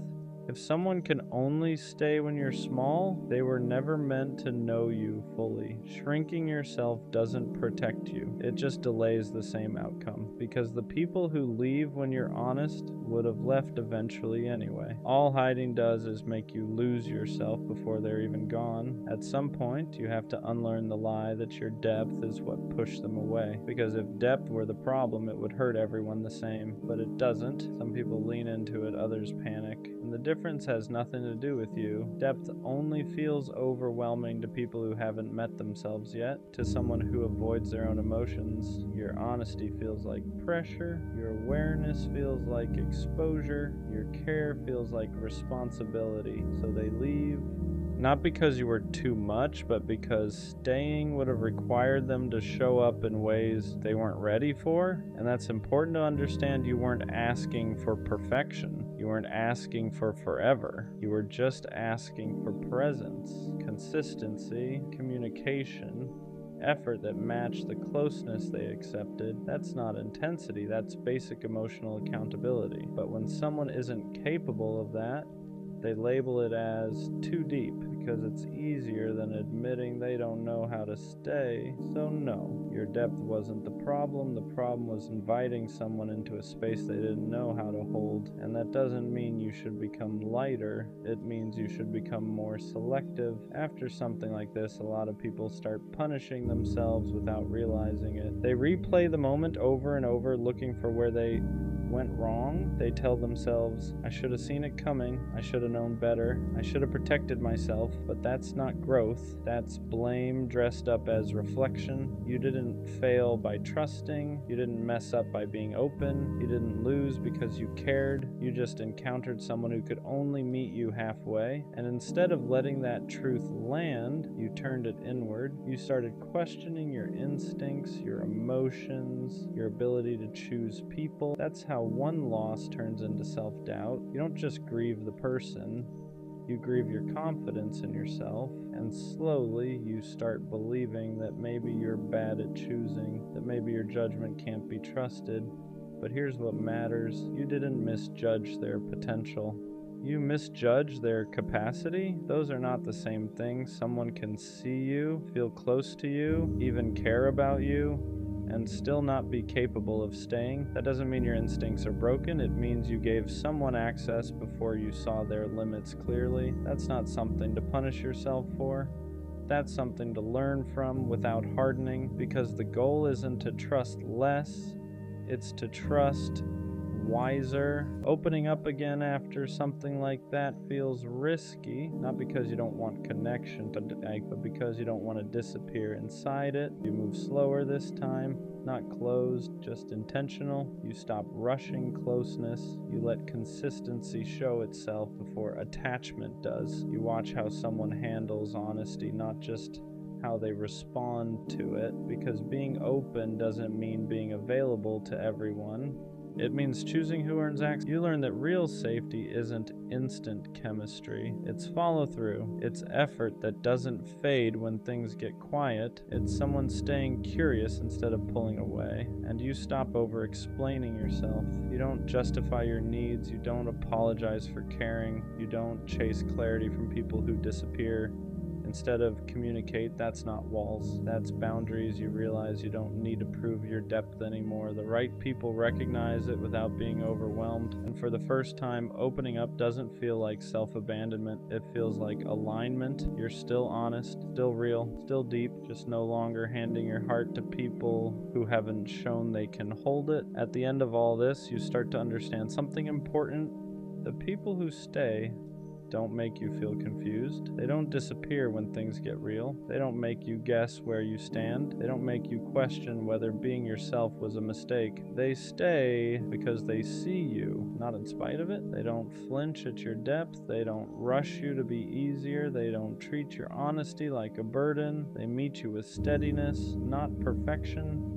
Not constant intensity, just consistency, and that's how you know. Because real connection doesn't feel like walking on glass. It doesn't make you anxious after silence. It doesn't leave you replaying everything you said. It feels calm, grounded, safe in a way that doesn't need explaining. You stop wondering if you're too much. You stop preparing yourself for disappearance. You stop shrinking to be kept. And you realize something quietly powerful. The people who left weren't proof that you were hard to love. They were proof that you were inviting people into a depth they hadn't earned yet. And that's not something to regret, because being seen was never a mistake. Being honest was never a flaw. Caring deeply was never the wrong move. The right people won't vanish once they understand you. They'll stay because of it. The worst kind of pain isn't being misunderstood. It's being seen and still getting left behind. Because opening up isn't casual. You don't hand your real self to just anyone. You let them in on the stuff you normally keep locked up, the thoughts you argue with at 2 a.m., the fears you laugh off so nobody worries, the way you care so hard it almost feels embarrassing, and for a minute it feels like you finally found someone safe. They read your silence correctly. They hear what you don't say. They look at you like they're not guessing, like they actually know. And that's the part that makes you soften. Then one day, they're gone. No fight, no goodbye that matches how close it felt. No ending that makes sense, just nothing. And that nothing is loud. It sits where the connection used to be. It makes you replay everything like a crime scene. What did I do? Was I too much? Did I share too early? Should I have stayed guarded? But listen, if someone leaves after you showed them the real you, that doesn't mean you were wrong for being real. It doesn't mean your depth is a problem. It just means they weren't prepared for what they asked to see. Being open isn't the mistake. The mistake is thinking you should shrink so people won't run. Because the right people don't disappear when they understand you. They get closer. After they leave, the silence doesn't feel empty. It feels heavy, because now you're not just missing them, you're missing the version of yourself you were when you felt understood. You replay everything, not because you're obsessed, but because your brain is trying to make sense of something that never got an ending. You think about the way they listened, the way they noticed things nobody else did, the way you didn't have to explain yourself all the time, and now they're gone. So your mind starts filling in the gaps. You assume it must have been something you said, something you revealed too early, something you should have kept to yourself. That's how loss works when there's no closure. Your brain turns inward and starts pointing fingers. You don't just lose the person, you lose trust in your own judgment.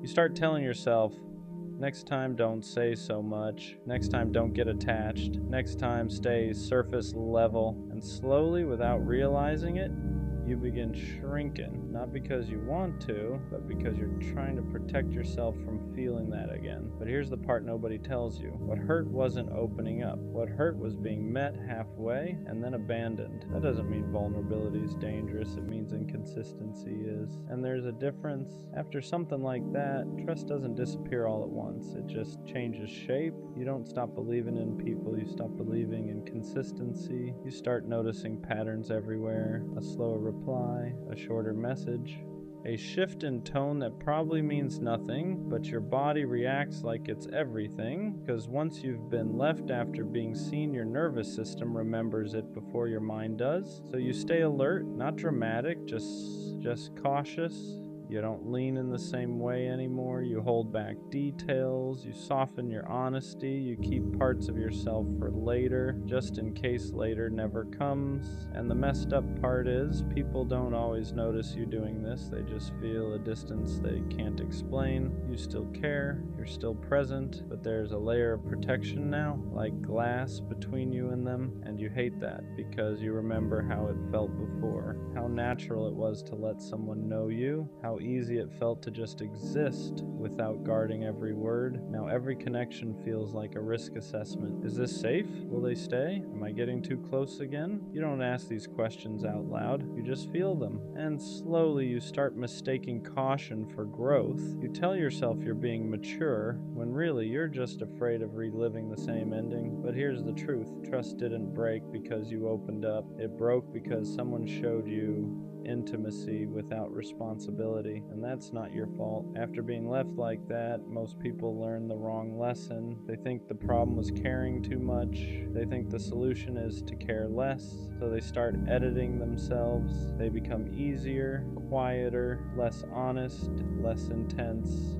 They tell themselves, next time don't go so deep, next time don't show everything, next time stay in control. But all that really does is teach you how to survive connection, not how to experience it. You don't stop wanting closeness, you just start rationing it. You give people pieces instead of presence, versions instead of truth, highlights instead of depth. And then you wonder why connections feel empty now, why conversations don't hit the same, why nobody really knows you anymore, why being around people still feels lonely. It's because you didn't heal, you adapt. You learned how to avoid pain, not how to build something real again. And here's the hard truth. If someone can only stay when you're small, they were never meant to know you. Shrinking yourself doesn't protect you, it just delays the same outcome. Because the people who leave when you're honest would have left eventually anyway. All hiding does is make you lose yourself before they're even gone. At some point, you have to unlearn the lie that your depth is what pushed them away. Because if depth were the problem, it would hurt everyone the same, but it doesn't. Some people lean into it, others panic, and the difference has nothing to do with you. Depth only feels overwhelming to people who haven't met themselves yet, to someone who avoids their own emotions. Your honesty feels like pressure. Your awareness feels like exposure. Your care feels like responsibility. So they leave, not because you were too much, but because staying would have required them to show up in ways they weren't ready for. And that's important to understand. You weren't asking for perfection. You weren't asking for forever. You were just asking for presence, consistency, communication, effort that matched the closeness they accepted. That's not intensity. That's basic emotional accountability. But when someone isn't capable of that, they label it as too deep because it's easier than admitting they don't know how to stay. So no, your depth wasn't the problem. The problem was inviting someone into a space they didn't know how to hold. And that doesn't mean you should become lighter. It means you should become more selective. After something like this, a lot of people start punishing themselves without realizing it. They replay the moment over and over, looking for where they went wrong. They tell themselves, I should have seen it coming. I should have known better. I should have protected myself. But that's not growth.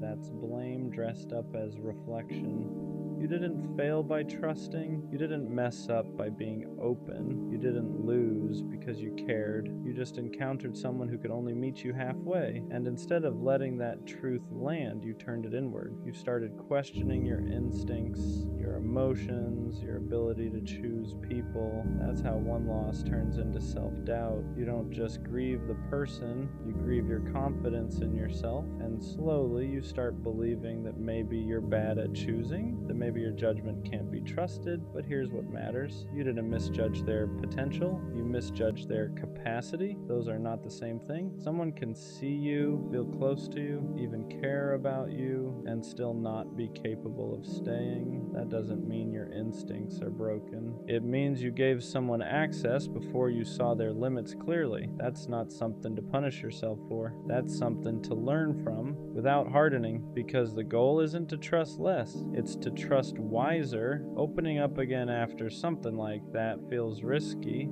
Not because you don't want connection, but because you don't want to disappear inside it, so you move slower this time, not closed, just intentional. You stop rushing closeness, you let consistency show itself before attachment does. You watch how someone handles honesty, not just how they respond to it, because being open doesn't mean being available to everyone. It means choosing who earns access. You learn that real safety isn't instant chemistry. It's follow through, it's effort that doesn't fade when things get quiet. It's someone staying curious instead of pulling away. And you stop over explaining yourself. You don't justify your needs. You don't apologize for caring. You don't chase clarity from people who disappear. Instead of communicate. That's not walls, that's boundaries. You realize you don't need to prove your depth anymore. The right people recognize it without being overwhelmed, and for the first time, opening up doesn't feel like self-abandonment. It feels like alignment. You're still honest,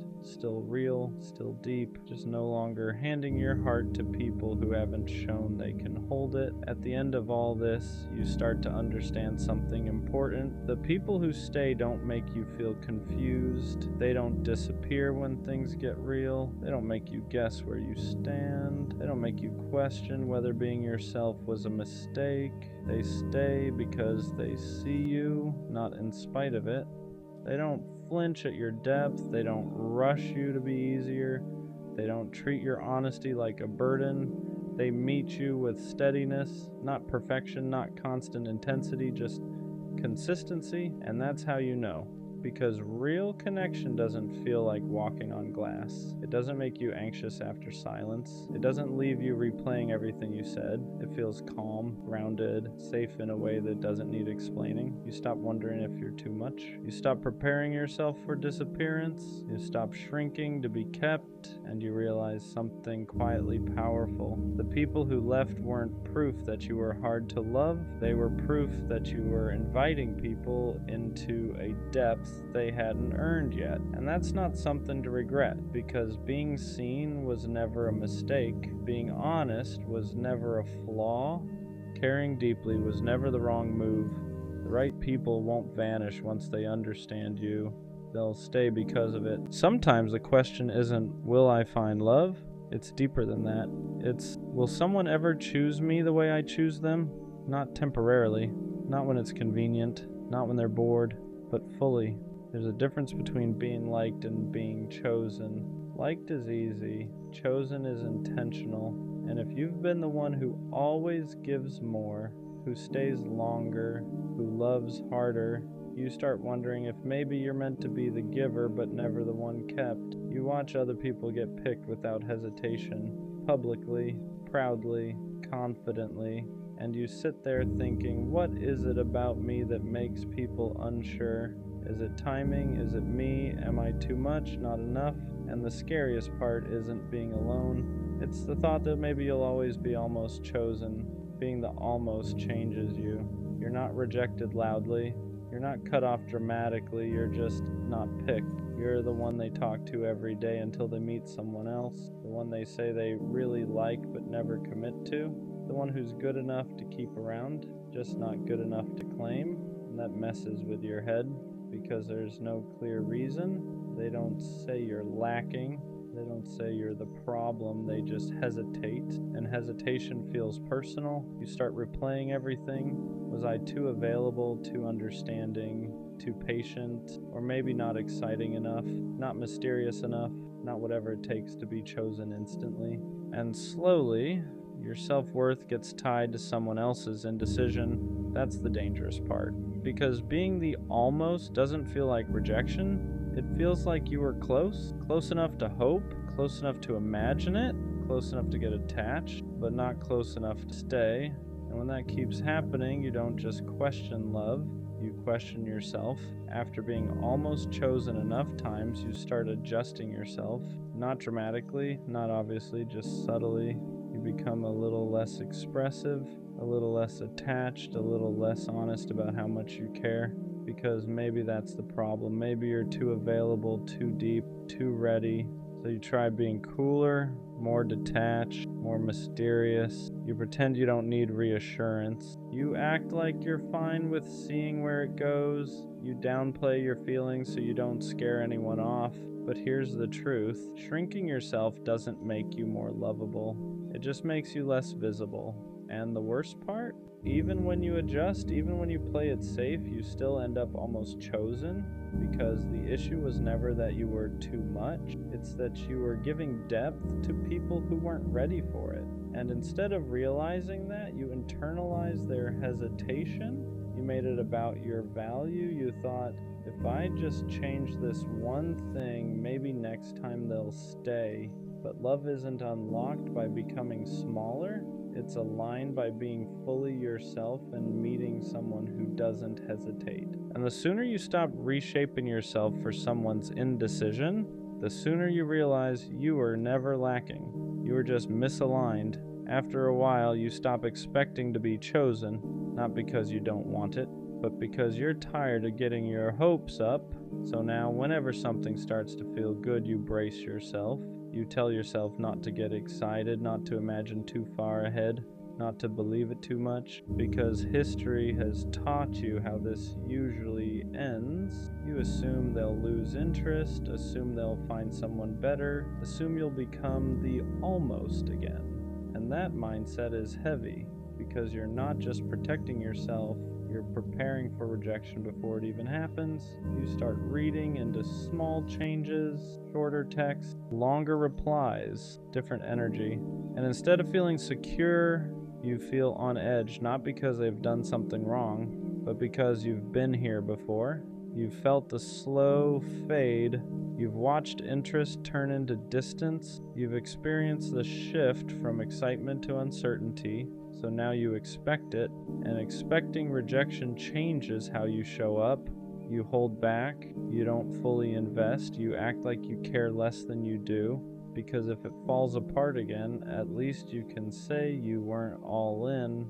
But deep down, you don't want to live like that. You don't want to approach love like it's already ending. You just want one time where it doesn't. There's a difference between being unwanted and being unmatched. And if you've been the almost too many times, you start confusing the two. Unwanted feels personal, like there's something wrong with you, like you're missing some quality everyone else seems to have.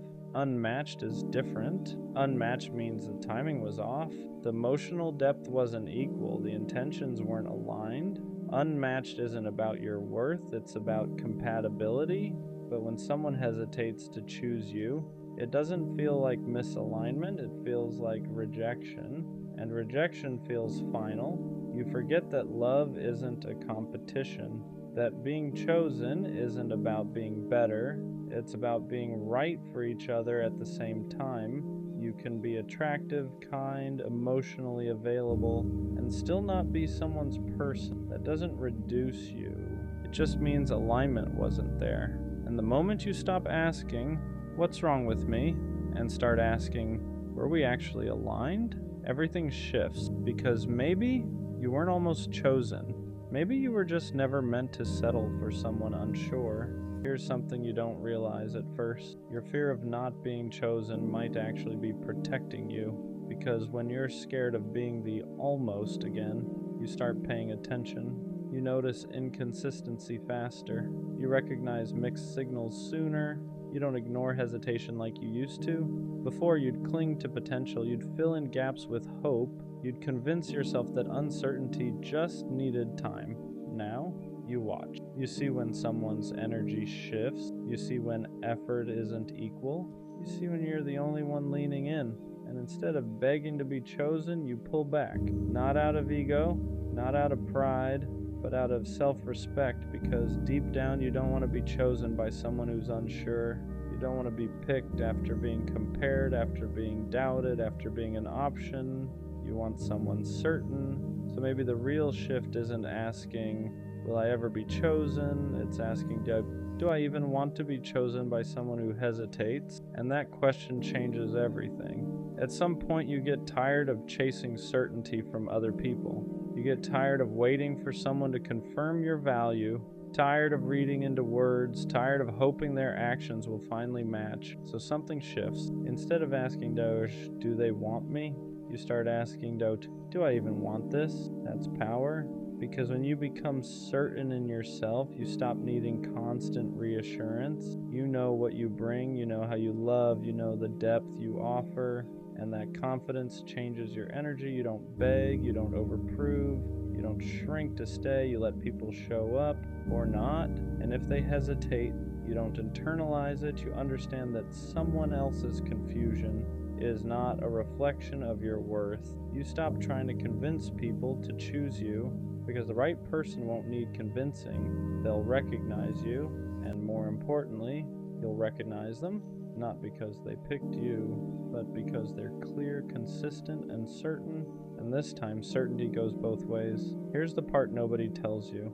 Being chosen starts with choosing yourself first, not in a cliche way, not in a I don't need anyone way, but in a real way. It's choosing not to stay where you feel unsure, choosing not to compete for attention, choosing not to lower your standards just to secure a spot in someone's life. Because when you don't choose yourself, you'll accept being almost chosen. You'll accept being an option, maybe a placeholder. But when you decide you're not negotiable, everything shifts. You stop trying to earn love. You stop proving your worth. You stop overextending just to feel wanted. You realize something important. If someone has to debate whether you're enough, they're not your person. Choosing yourself means walking away even when you like them, even when there's potential, even when part of you hopes they'll change, because you don't want reluctant love. You want certainty. And the moment you become certain that you deserve that, you stop fearing the question, will I ever be chosen, because you already are, by yourself. Love feels different when you don't need it to validate you. Before, being chosen felt like proof that you were enough, proof that you were desirable, proof that you mattered. So when someone hesitated, it shook you, because it felt like they were confirming your worst fear. Now, love isn't proof anymore, it's a bonus. You don't look at someone's commitment as a measurement of your worth. You don't panic when someone pulls away. You don't chase reassurance like you used to, because your value isn't waiting on someone else's decision, and that changes everything. You approach love calmly, you enjoy it without clinging to it, you let it build instead of forcing it. You don't need someone to choose you to feel complete. You want to be chosen, yes, but you don't need it to feel worthy. And that shift is powerful, because when love is no longer validation, you stop settling for almost. You stop trying to convince someone. You stop auditioning for a role in their life. You let them decide. And if they hesitate, you don't break, you move on. So, will I ever be chosen? Yeah, but not in the way I used to think. I used to believe being chosen meant someone finally seeing my value, finally realizing what I bring, finally deciding I was enough. But I see it differently now. The right person won't discover my worth. They'll recognize it immediately. There won't be hesitation, no comparing, no, I'm not sure what I want. It'll be clear, because when someone is aligned with you, choosing you isn't a debate, it's natural. And here's the real answer to the question, I will be chosen when I stop entertaining people who are unsure. I will be chosen when I don't accept almost, when I don't beg for clarity, when I walk away from hesitation. because being chosen isn't about being better than someone else. It's about being right for someone who's right for you. And until that happens, I'm not behind, I'm not lacking, I'm not unlovable, I'm just not settling. So yeah, I'll be chosen. Not by someone confused, not by someone temporary, not by someone half in, but by someone certain. And this time I'll be just as certain back.